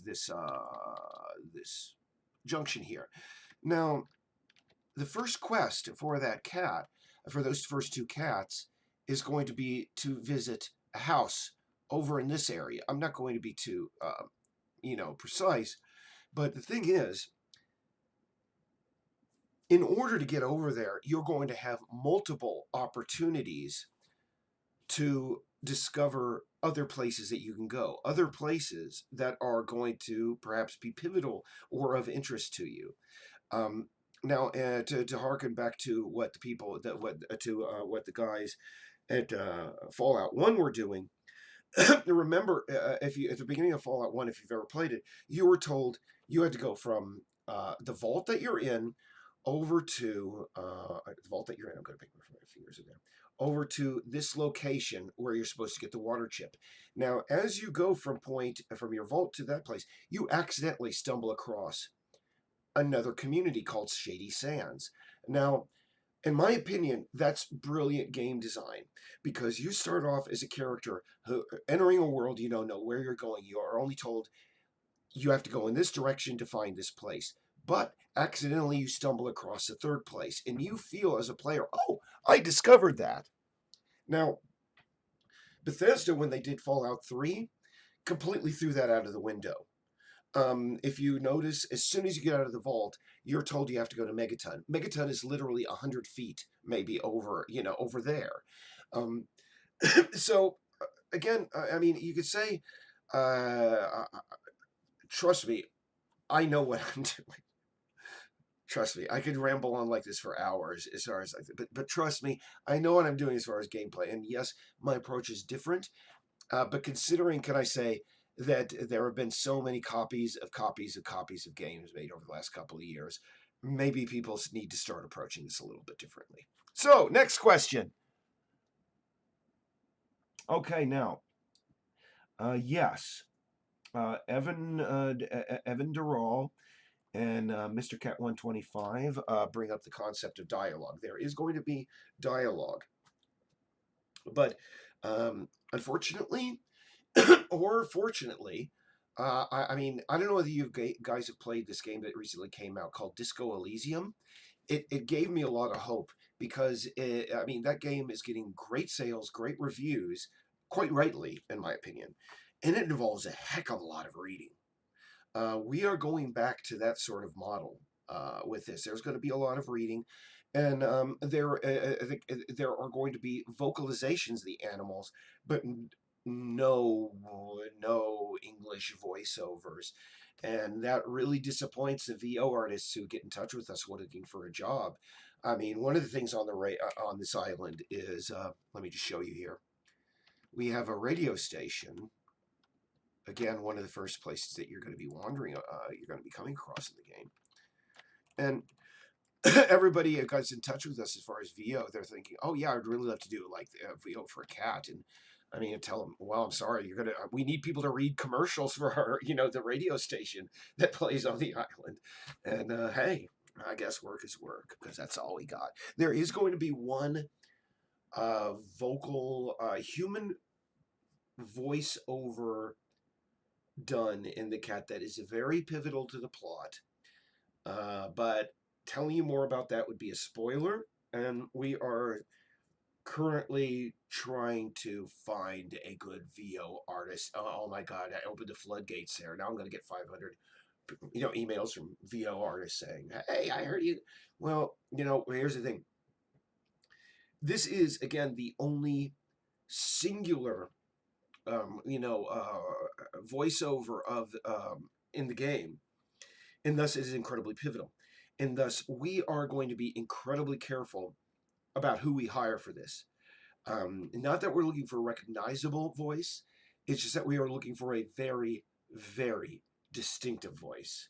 I'm sorry, I mean, yeah, let's throw it open. VO artists, send me your stuff, send me your worst. I guarantee you, I could get 1,000 things for you guys. You guys may be great, but maybe only I don't think 1 out of 1,000 of you are going to do exactly what we're looking for. So now I hit play over here. Now um, I'm going to let that run for a second because I've been here flapping my jaws now for about 90 minutes.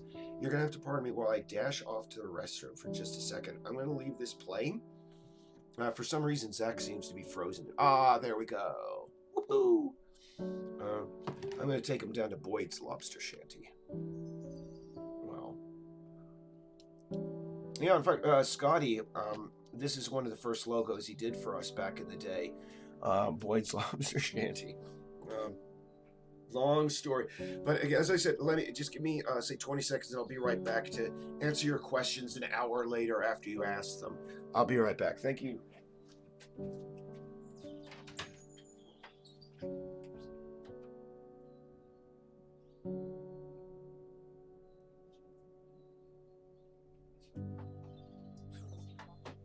Ah, sorry, got caught on something.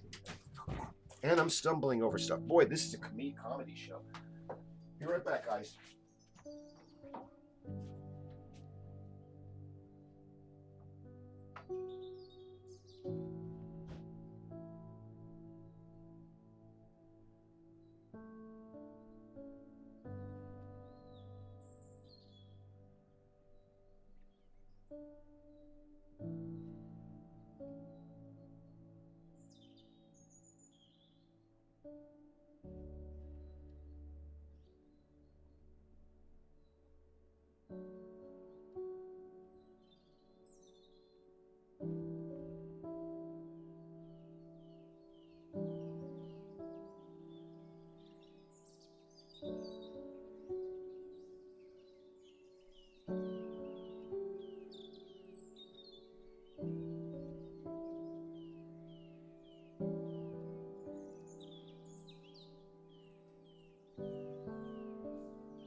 Oh, and by the way, I consider like this whole thing about like, well, no, I'm not going to crap on Bethesda anymore. No, no, no, no. Let's go on with your questions. That would be a better thing to do with my time than to criticize one of the companies who really created so many of the iconic games in the last couple of decades.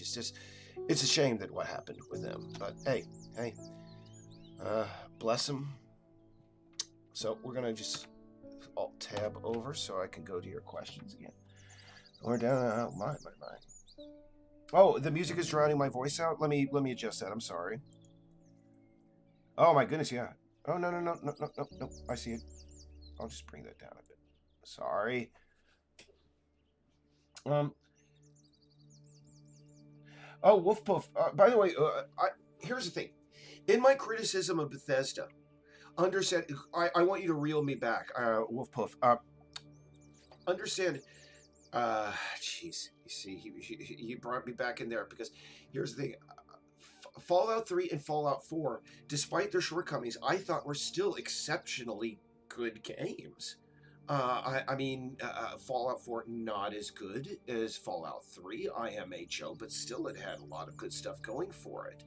I mean, it's just, unfortunately, the problem that I have with Bethesda is mostly about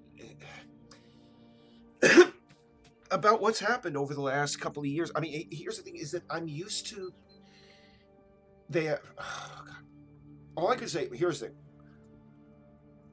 go to YouTube and look up a guy by the name of Jim Sterling, and just watch all of his videos about Bethesda, and he will put it far more succinctly than I would. And really, I don't want to spend my time here again talking badly about a developer that, despite its shortcomings, is again one of the premier game developers the last couple of decades and has produced many unforgettable games. So I'm not going to go there. So let's move on. Even though it would be really fun. Let's see. Hopefully I'm not being drowned out anymore. Any credits for cat voices? Let's see. Unsettling and intentionally creepy. Yeah. Let's see. I'm just going through here. I gotta make an ISO version. Yeah, ISO version. Yeah, that might be a possibility.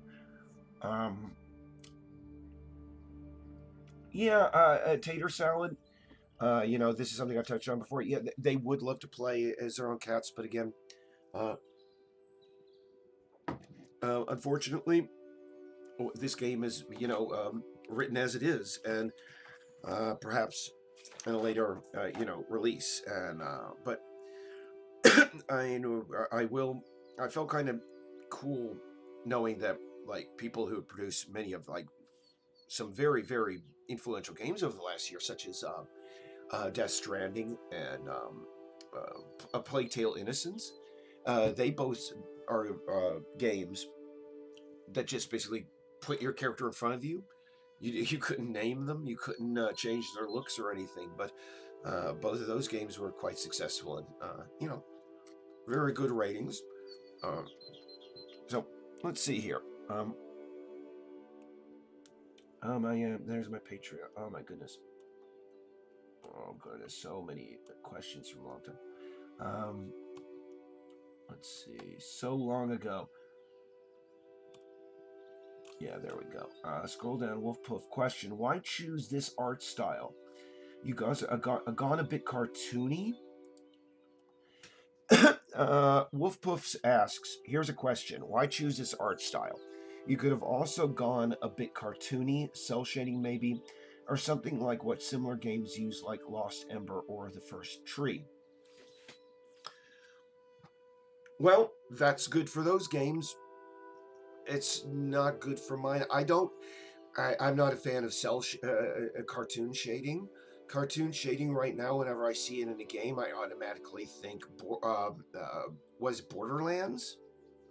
I think that's the game that I'm thinking about. Yeah, that I chose this, sort of realistic, semi-realistic style because, again, here's the thing. Again, I'm trying to relate the colors and the looks of what it is to walk around on a main island, community. I don't think cell shading would have conveyed that. It just wouldn't have. And yeah, we're going to work on a way of getting that so that you don't have the branches always getting right in your face. That's to be worked out. Oh, this is the old controller. Well. Actually, yeah, that's a good vantage for a bit. So I'm going to go over again. Let's see. Uh, yeah, Arjuna really tied it there together really well. So,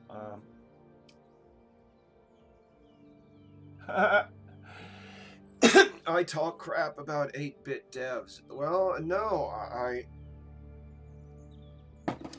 I call a shortcut when it's a shortcut. I'm sorry, but it just is. Um, and here's the thing: if you can pull off your game using 8-bit graphics well, which can be done, more power to you. But if, on the other hand, you are resorting to 8-bit graphics because you don't have the time, skill, or funds to actually create a more visually compelling environment, people are going to notice that, and I think it's going to reflect in your game. I just think it will. Anyway, that's just my opinion. Let's see. Somebody said something about Undertale. Have I even played? What's Undertale again? Hold on, I'll tab again. Oh, hi Reagan. I'm pretty sure I did textual dialogue. Yes, it's great. Cornflakes, court, a fart, idol. Wolf Poof, I agree. The idols need to be a lot more varied and such. And they will be in the future. In fact, I want eventually each of the cats to have different idols, different cycles, so that they all behave, in emergent manners. So, yeah, this is again the old controller that you're viewing here. I only am using this one because, again, it has the new foliage in it that I'm developing. So, let's go. Go over to. Oh, sorry. It's always twirling my mouse. I alt tab out of there. And there we go. Let's see. Oh, goodness. Cameron Foley. Can I audition to her voiceover work? I'm a local Maine actor. Yes, go to peaceislandgame.com. There's a contact page. Contact us directly. We'll keep you on file. We're still putting together the radio broadcast. I think we have about 20 minutes out of something that I'm thinking will be about an hour long in the end. If you can do a good Alex Jones impersonation, hey, we'll talk. Let's see. Somebody's spamming cornflakes. Spider-Man style idols. Yeah, shell shading style. Yeah, don't feed the trolls. Okay. Of course I read the fart idol comment. Yeah, I'm Eric. What do you expect? So let me see. I think I've answered everybody's questions. And do you guys have anything you want to know? Anything you want to see in this crazy game world here? Bam. Boy, that was a good landing. And so you see here, by the way, there's that moon that we actually physically ran into earlier.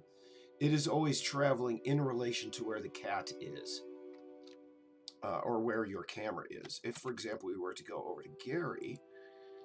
Oop! Oh, no. Oh, I don't think that's a possibility now. He's now 6 miles off coast. Oh, well, and about 6 fathoms under. Poor Gary. I have to get out of there. So let's see. We're down to 23 viewers. We've been at this for about an hour and 49. And again, if you have any questions or any concerns or such, I mean, really, you've asked pretty much the same questions I'm always get. Multiplayer, and will I be able to change my cat's name? And I mean, one of the time-honored ones is, let's see, do you need a musician for your game? That's a question I get a lot. Oh my goodness, it was a lot. But only a few were allowed in, because unfortunately, here's the thing. I got so much music, 99% of the music that I got from the people out there who are looking to design music for games And I'm saying this is a public service, guys. Don't let anybody over in the comment section say I'm crapping on musicians. I'm giving you honest advice. If you're wanting to make music for video games to get noticed, don't make music that sounds like it's in a video game. 90% of the people, 99.9999% of the people that sent me music, I could have composed. It's the same music that I've heard in a million games, from the tempo to the choice of instruments for different moods. Oh, there's strings in a minor for, like, a sneak again. Honest to goodness, guys, think out of the box. Because I mean, it was just sort of comical. All the people I think I spent cumulatively several solid nights just listening to one track over another, and I couldn't give any one more than 5 seconds because, again, it's the same track over and over again, guys. Think out of the box if you want to get hired for making games. We don't, I mean, there is a market, I guess. People, I mean, when they get a racing game, they want racing music. But I don't know. It was just sort of comical getting the same music over and over and over again from hundreds of people.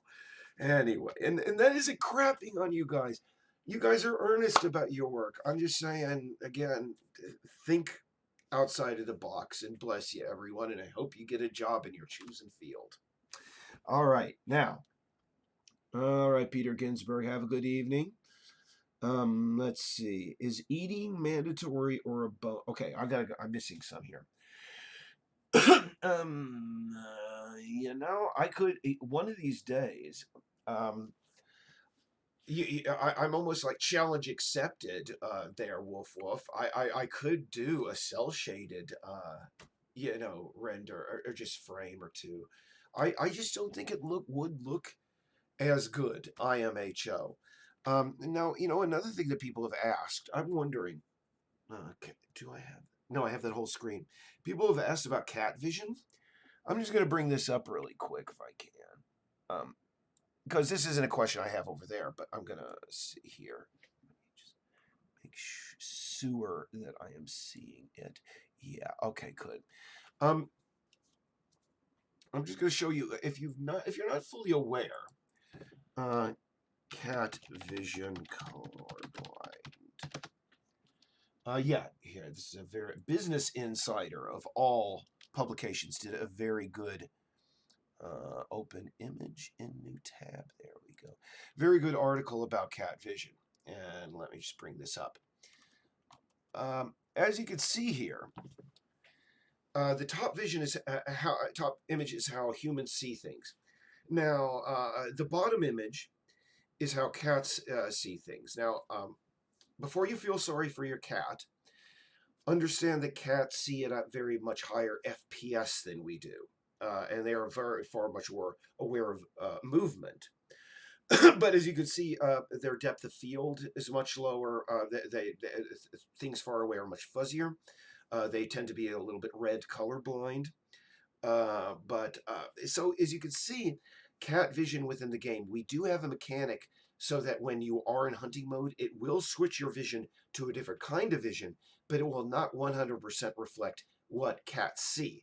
Because as you can see, that's really bland. We're going to try and make it look a little bit better. We're going to use a little bit of artistic, license in this. So let me go back over to your questions here. A lot of okay, yeah. All right, Cameron Foley, get in touch with us. Like I said, email me and we'll talk. All right. Claw climbing up trees. Wolf Puff. Yes. However, here's the thing. If you've ever seen cats climb, cats are very, very... How they climb is very particular.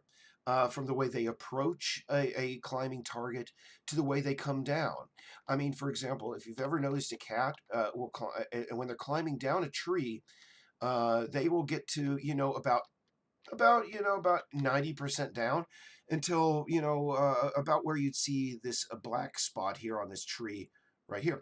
Now at that point, they will do almost a 180-degree flip in midair. and so they can land on their feet. That is a kind of a tough maneuver to handle inside of how 3D handles things like that traditionally, and how game engines and player controllers handle such things. We're working on it. It's going to be a very particular, but in the end, I'm expecting there to be quite a few cat motions. They're going to probably be in excess of 100 contextual, either interaction motions or, just kinds of jumps. For example, I mean, a cat landing motion is different if they land on a target above their heads as opposed to one below their heads. All of those are going to be eventually be integrated, but um, that's another list thing on our long list of stuff that's going to be taken care of. So I'm going to move on to the next question. Let's see. Twist game. When do I have any idea when we're going to release? Currently, our goal is to release a public beta that will have like the first mission and the first 3 cats and a few interiors in it around May. Ideally, I hit the half-century mark on May 5th, and it would be really cool if we could release at that time. However, um, I am not going to fall into the trap of holding myself 100% to that, because everybody knows that guy's name off the top of their head. I should know it too, because he said it very well. But he's the guy who invented, Mario and all that. But he said, a rushed game is rarely good, et cetera, et cetera. But his bottom point is you cannot rush quality. And if it takes us a month or two beyond our initial beta release date to get things working as they should, so be it. It's going to suck, but that's it. Now, as to your next question, do I have a portfolio? He asked, I believe, Twisky, he asked, is that how I pronounce it? I hope I pronounced it. I mean, no offense if I mispronounce your name. He asked, do I have a portfolio for my illustration, animation, game design work? I'll write it over here in chat. I have an old, yeah, I think that's his name, Miyamoto. Yeah, hold on for a moment. Yeah, Miyamoto, that's his. It's www.ericblumranch.info. If you go there, that is my erstwhile professional website, and it's not all that current, because prior to me working full-time on this game, I basically worked as a line cook, because when I moved up here to Portland, Maine, I thought it would be a little bit easier to get a job, in my previous job of digital media, but unfortunately it turned out to be kind of impossible for a variety of reasons. And one of them that really sucks, and I mean, for the younger folks out there, you'll realize this at a certain point. Even though you may have more experience at a certain age at a job, you will be passed over for somebody much younger, simply because that employer would like somebody that they could treat like crap. And as a result, they are not going to be hiring a guy that's pushing 50. They're going to go for a college student that's willing to work insane hours for a low rate, et cetera, et cetera. And as a result, well, hey, that was my job. And during the 2 years that I worked at that job, I basically came home every night and I worked on this game.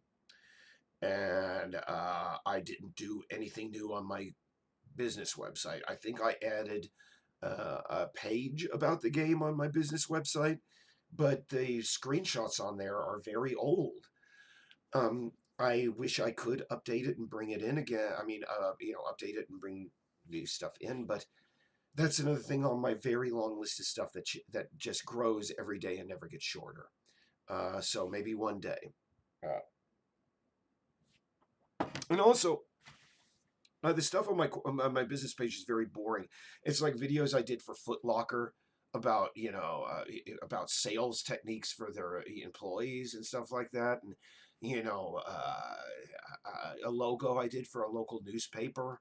It's very dry stuff, but you're more than welcome to go to that website and check it out. So let's see. Should lock Lost Ember. Okay, I'm gonna take Wolf up on this thing, and I'm gonna actually Google Lost Ember. He seems to really love this Lost Ember. Is that the yeah? Actually, oh yeah. I started. I saw this game on Steam the other day. Yeah. That's cool. Here's the thing. I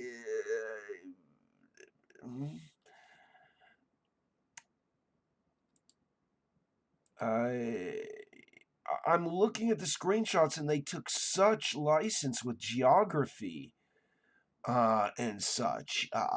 It's so unrealistic. I'm trying for a little bit more stylized realism. Don't get me wrong, beautiful screenshots and so on and so forth, and I can see that their grass is a little bit more well trimmed than ours, but I think I'm going to stick with our style. Thanks. Let's see.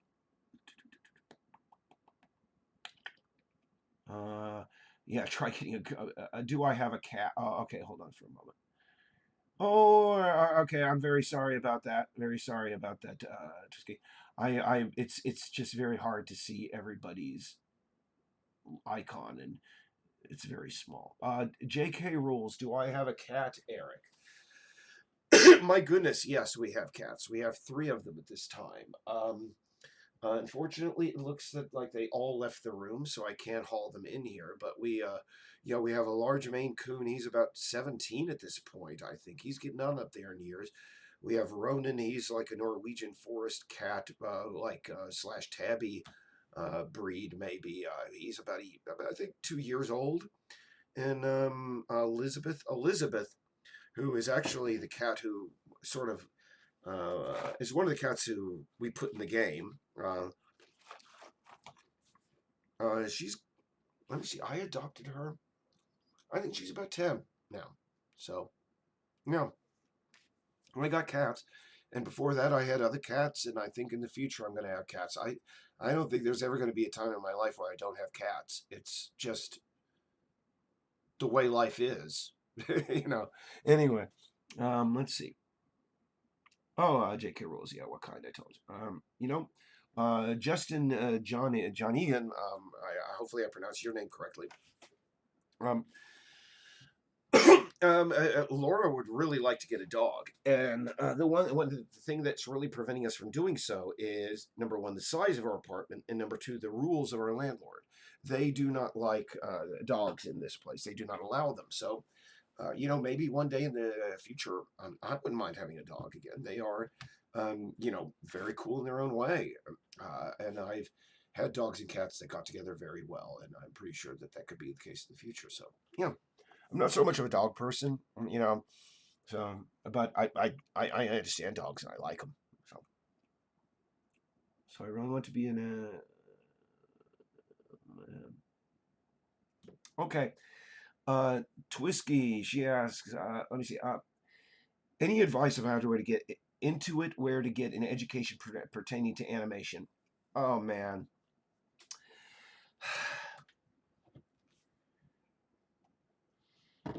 You're asking the wrong person. Here's the thing. I would recommend. Scotty Arsenault, if you're still there, maybe give some advice here. He's a professional animator. I, you know, I am not the person to ask on how to get a job. I have horrible luck in getting jobs. If I hadn't gotten that job as a line cook, as I was discussing a little while ago, I think about 48 hours after that point, I was going to start applying at McDonald's. Seriously. And I just have I don't know. throughout my entire life, I have a long list of people that I worked for as far as illustration and animation, but I just sort of stumbled into those jobs. I mean, I every time I actively sought a job, I never got it.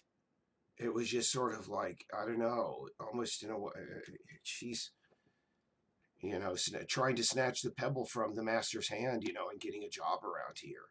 I just sort of went the path of least resistance, and what I did, oh man, is,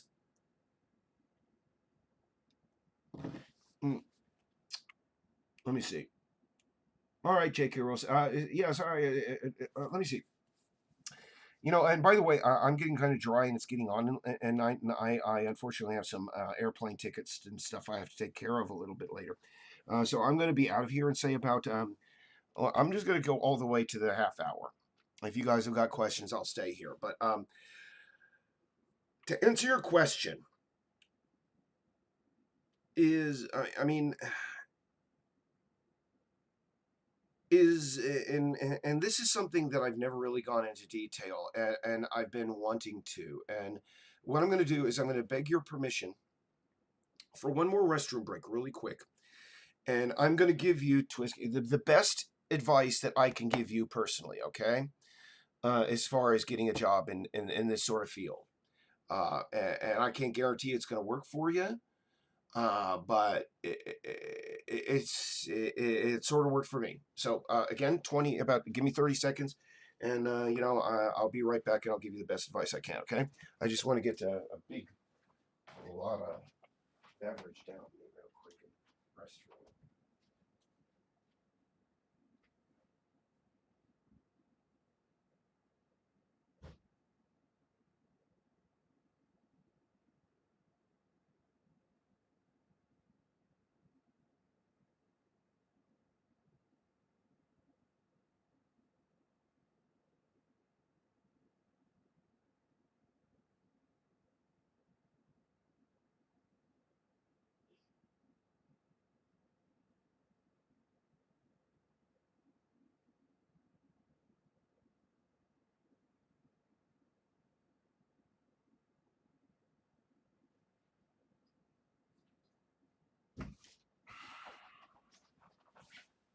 Alrighty, back. Thank you for your patience, those few who remain.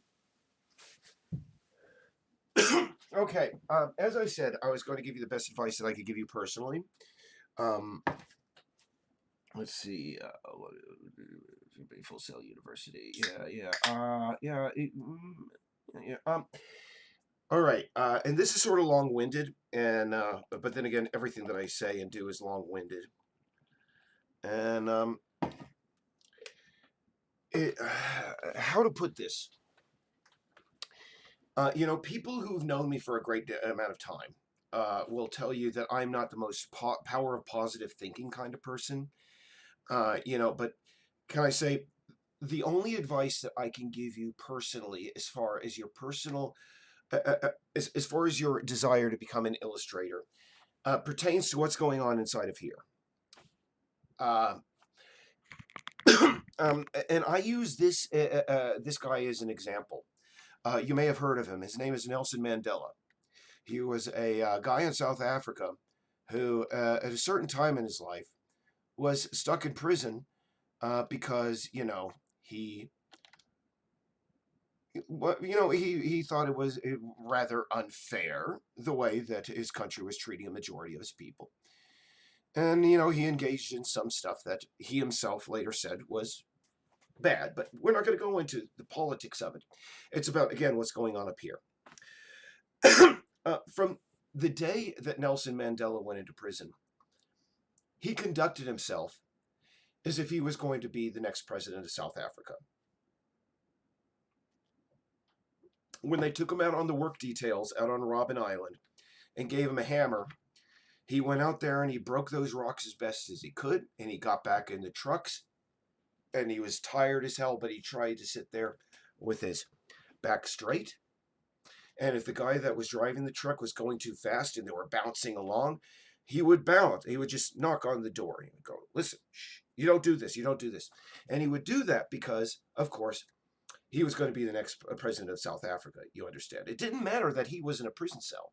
It didn't matter that his job was going out and breaking rocks. It didn't matter that no one had seen him in 25 years. He was going to be the next president of South Africa. And later in his sentence, after about 20 years, I mean, his own guards were convinced. They said, that guy's going to be the next president of South Africa. Oh my gosh, I better pick Nelson Mandela up from the the rock quarry today. He's got to get back to his cell and study economics because he's going to be the next president of South Africa. Now, how does this tie into what I was talking about earlier about what's going on up here? When I started that job, which was not my most ideal job as a line cook 2 years ago, was pretty much the exact same time I started development of Peace Island, the game here. And what I did every day when I went in there and I was sweating over a hot grill and having to make thousands of burgers and salads and deal with customers and mop the floor and everything, I didn't let that bother me because you know what? I was going to be the next president of South Africa. No, it was because I was a game developer.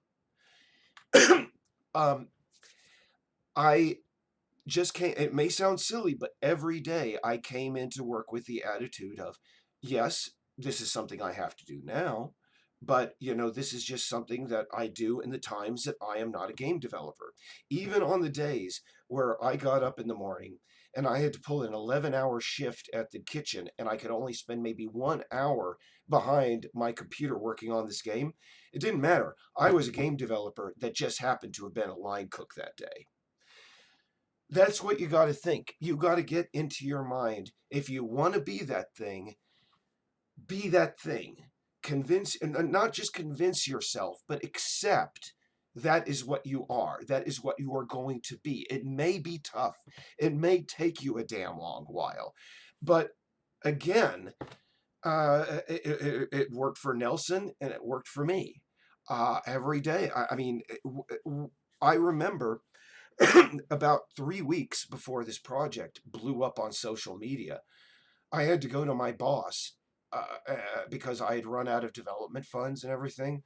And I had to tell him, boss, I have to go back to work 45 hours a week and so on and so forth, but it didn't freaking matter to me because what I was going to do was I was going to work 4 11-hour shifts so that I could spend 3 days as a game developer, you see. And about a week after that, as I was like portioning out the pizza dough for that day, he went, hey, Eric, hey, how's that game of yours going? Hey, you think you're ever going to get it done? And I just had to go, dude, he doesn't understand. He's not a game developer like me. He doesn't understand. This takes a long time. And so, I mean, I could have looked at that as like, oh God, that guy's just totally busting me. But no, sorry, dude. He's that guy. He's that prison guard in South Africa driving Nelson back from the quarry a little bit too quickly. He just doesn't understand. No, don't drive. I'm not a sack of potatoes, man. I'm the next president of South Africa. Or, don't mess with me, man. I'm a game developer. I just happen to be portioning out your dough right now, man. But anyway, sorry if that was long and winded or something, or it may sound crazy, but that's the best advice I can give you. Okay? Just seeing if there are any other questions.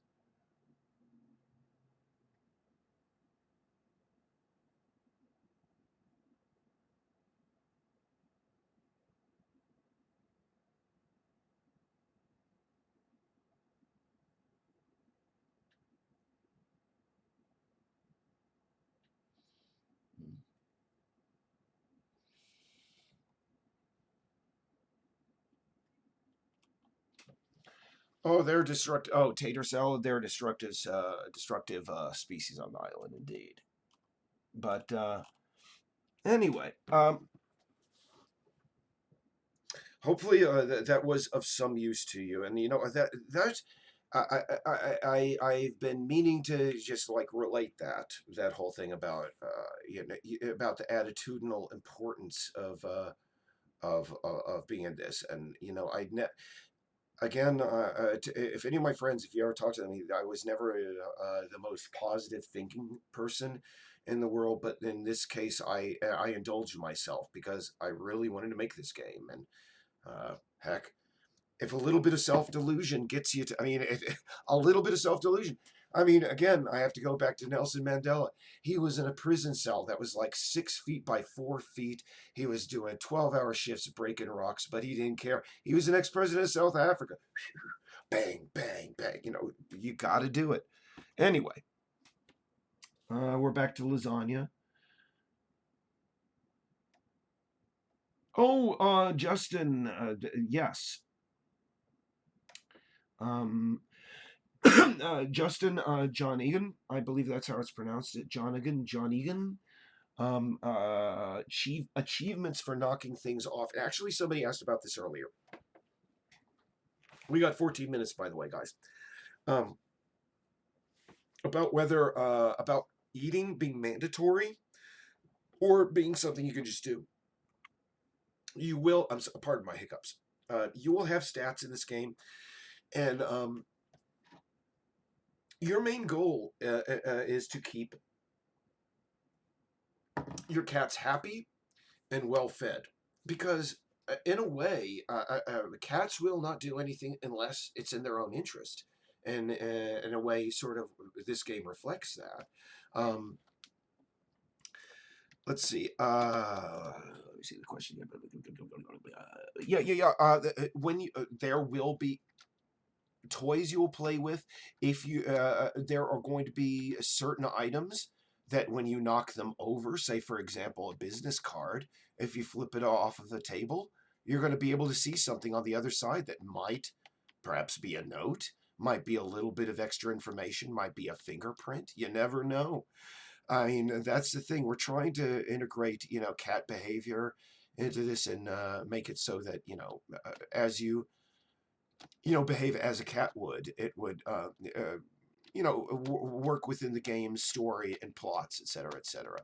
So yeah, you're going to be knocking stuff over.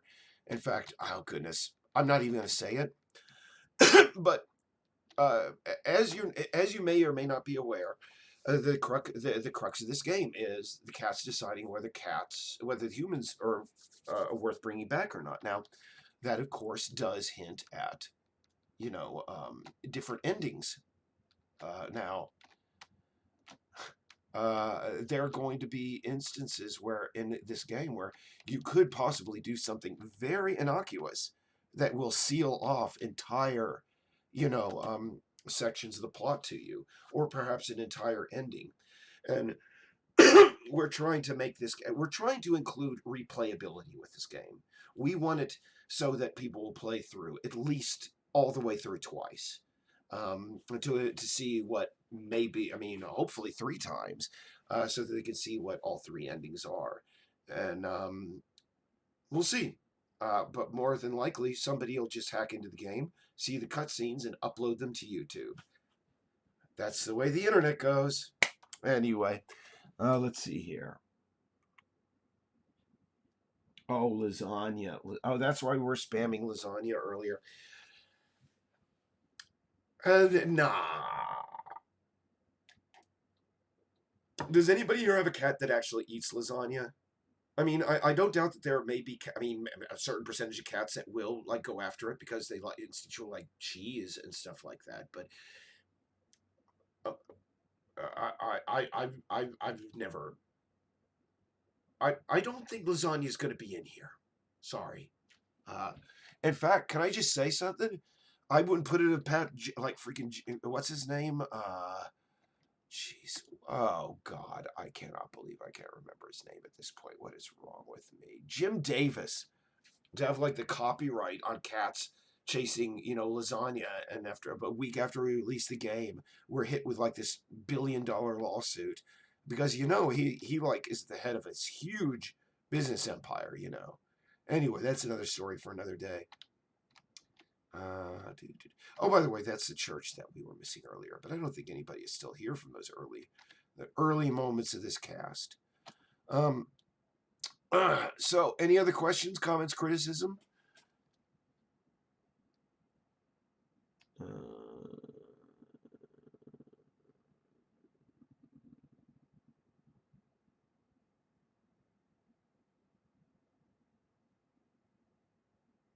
Yeah, Jim Davis, Scotty. Yeah, yeah, yeah. Or that we have that much of a delay. Jim Davis, yeah. I mean, bless him. I mean, I don't feel ashamed in not getting this, but if you look up Jim Davis, and this is widely known, so I'm not dissing Jim Davis. Don't be going on the internet saying Eric is dissing Jim Davis. I was a huge fan of Garfield growing up. I did not get it, but only recently, in the last couple of years, I mean, I've learned that, Jim Davis came up with the character of Garfield. All of those affectations, basically, 100% is a marketing thing. From the very beginning, it was just calculated. Certain he came up with the memes of the lasagna, and oh my goodness, he doesn't like Mondays. Oh, normal. All these little things, and and I mean, again, I can't fault him. Because as a kid, I didn't see the marketing behind it and all this. I owned all of the Garfield books. And before you laugh at me, Dan Harmon, the guy who does Rick and Morty, he was recently talking about this on his erstwhile podcast, and he had the backpack when he was in junior high. Oh my goodness, I wouldn't have gone that far. So again, it's all cool. I mean, there are millions of people who do love Garfield because we thought it was funny, and there were some genuinely funny Garfield strips back in the early days when it looked like it was like drawn by Paul Mavrides from the Fabulous Furry Freak Brothers.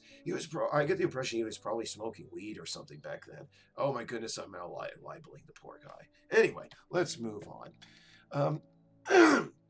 But yeah, yeah. All these tropes. Garfield was unfortunately, this entirely contrived thing by Jim Davis, and he still does it to this day. Um, a marketer in the Middle East recently came up with a website called Garfield Eats, and Jim Davis did a promotional advertisement for it where it's basically just pizzas in the shape of Garfield's head.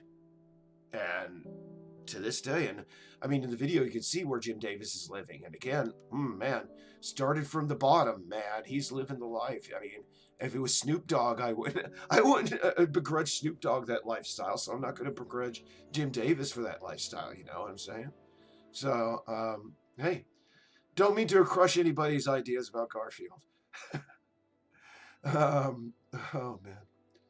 Or now you're all laughing at me. Eric didn't know that it was a total fan. Hey. Stop laughing. Not funny. Yeah. Oh, and by side quests. Yeah, this is, jeez. Yeah. Flom Fish Works down here. Oh, man. Yeah, that bloom on that sunset just a little bit too bright. I'm gonna see if there are any other.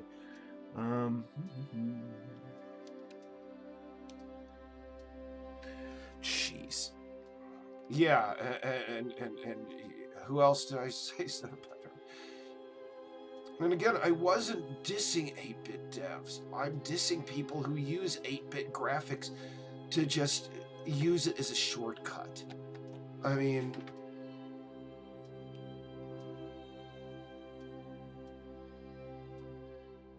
jeez,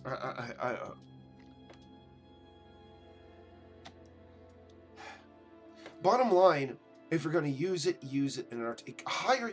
You can't tell me that you're a game developer and you don't know somebody who can do just basic color theory and can do. I mean, I saw it on Reddit and I saw it on the App Store so many times. And these people who are like, oh, let's make a game in 24 hours. No, just stop that. You're polluting the App Store. You're producing more crap. It's just stop making crap, guys. Please, for the love of all that's holy, stop making crap. Anyway. And I'm not saying 8-bit, everybody doing 8-bit stuff is crap. I'm just saying some of them. A lot of them are using it as a shortcut. Because they're like, oh, you don't understand. I came out with the next wonderful new iteration of this same game mechanic that's been in a billion games.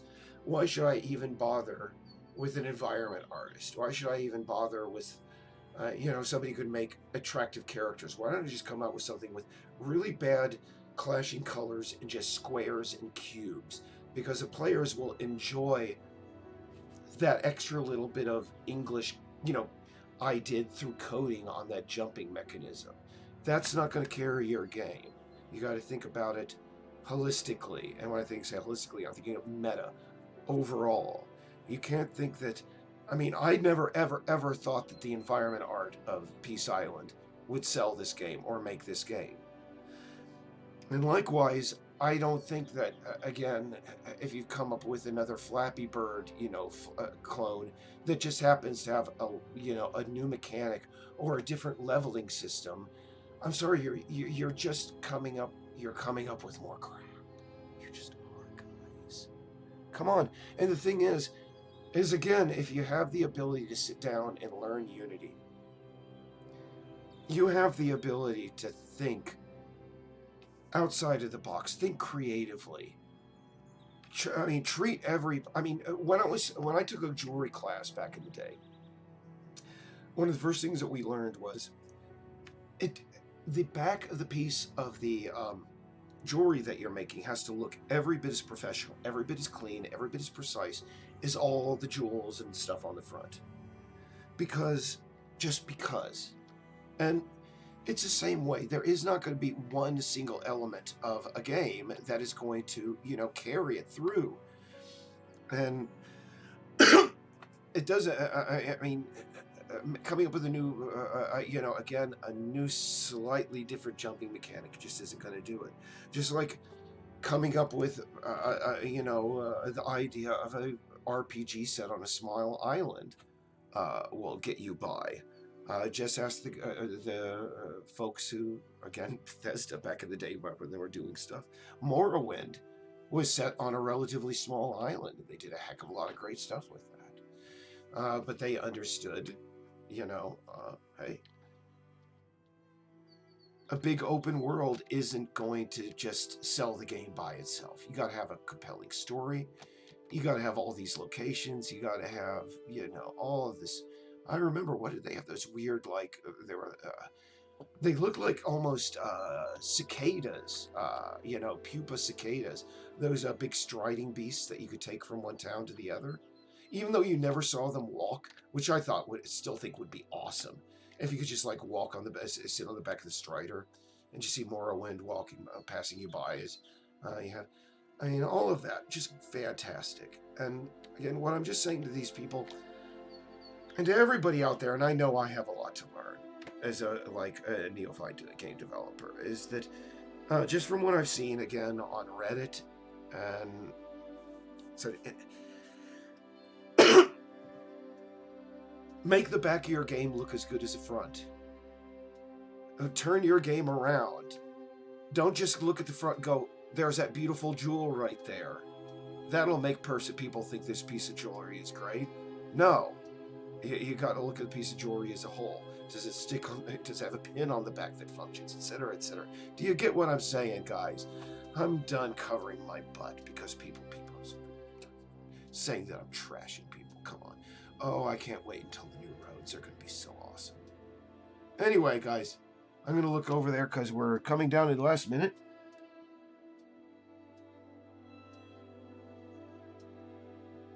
Oh, the deer video clip.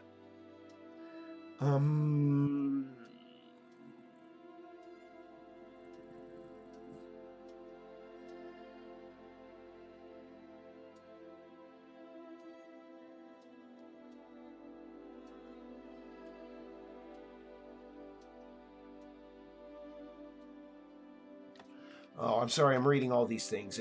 I'm just blah, blah, blah, blah, blah, blah, blah. And yeah, I'm explaining why crappy games are crappy. Well, hey, I guess people need to say it a little bit more because there are a hell of a lot of crappy games out there. Just saying. I think that, and this is going to be my last thing, is me being old.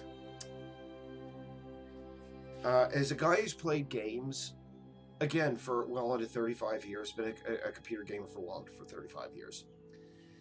Things just aren't the way they used to be, and there's a hell of a lot more crap. And the examples of people, I mean, the examples today, such as I'd say the Plague Tale Innocence and Disco Elysium, games like that are, I mean, just people who just who reject the prevailing attitudes and are just going back to the way games used to be. Are ignoring, you know, loot boxes and monetization and multiplayer and all these things. And I think we're living in a world where just people do things just a little bit right, then they stand out. Um, Again, I'm going to refer people to Jim Sterling.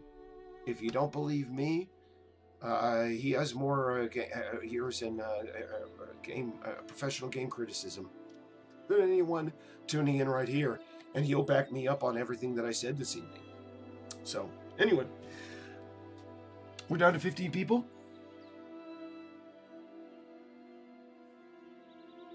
Oh yeah, we need to get the deer clip. I'm sorry, and we had it on a YouTube, right? Let me get this. What I'm going to do is I'm going to stop this. No. Sorry. Let me see. Just bring this up. I just have to get this over here.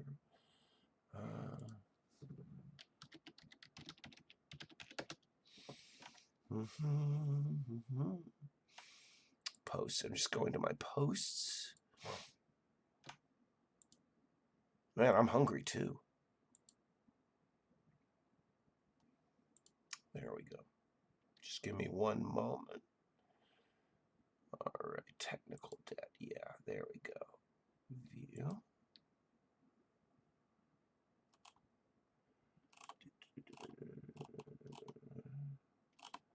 Oh, holy crap. Don't tell me oh my gosh, guys. I'm very sorry. Just give me one more moment, guys. I'll bring it up. I neglected to include it in last night's update, so you'll have to pardon me. Just give me one more minute. I've got it here.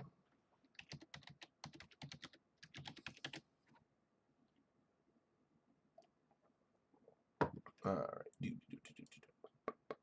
Yes, I did, everybody. Just give me a second. Richard, there we go. I'm just going back in because you sent me that link. All right. Thank you very much. All right. Yeah, let me just bring this over here. I'm very sorry, but he asked me to show this off a while ago, and now we're down to 16 viewers. I'm sorry, guys. But here we go. Yeah, let's see if we can zoom in here. I'm just going to see. I'm going to wait for a moment to make sure it's coming up on the screen over here. Yeah, awesome. This is, oh, please. Why you do this to me? Why you do this to me? Give me a moment. Dear demo. Yeah, there we go. Yeah, here we go. This is an example of Richard's deer AI in operation. And yeah, it's looking really good.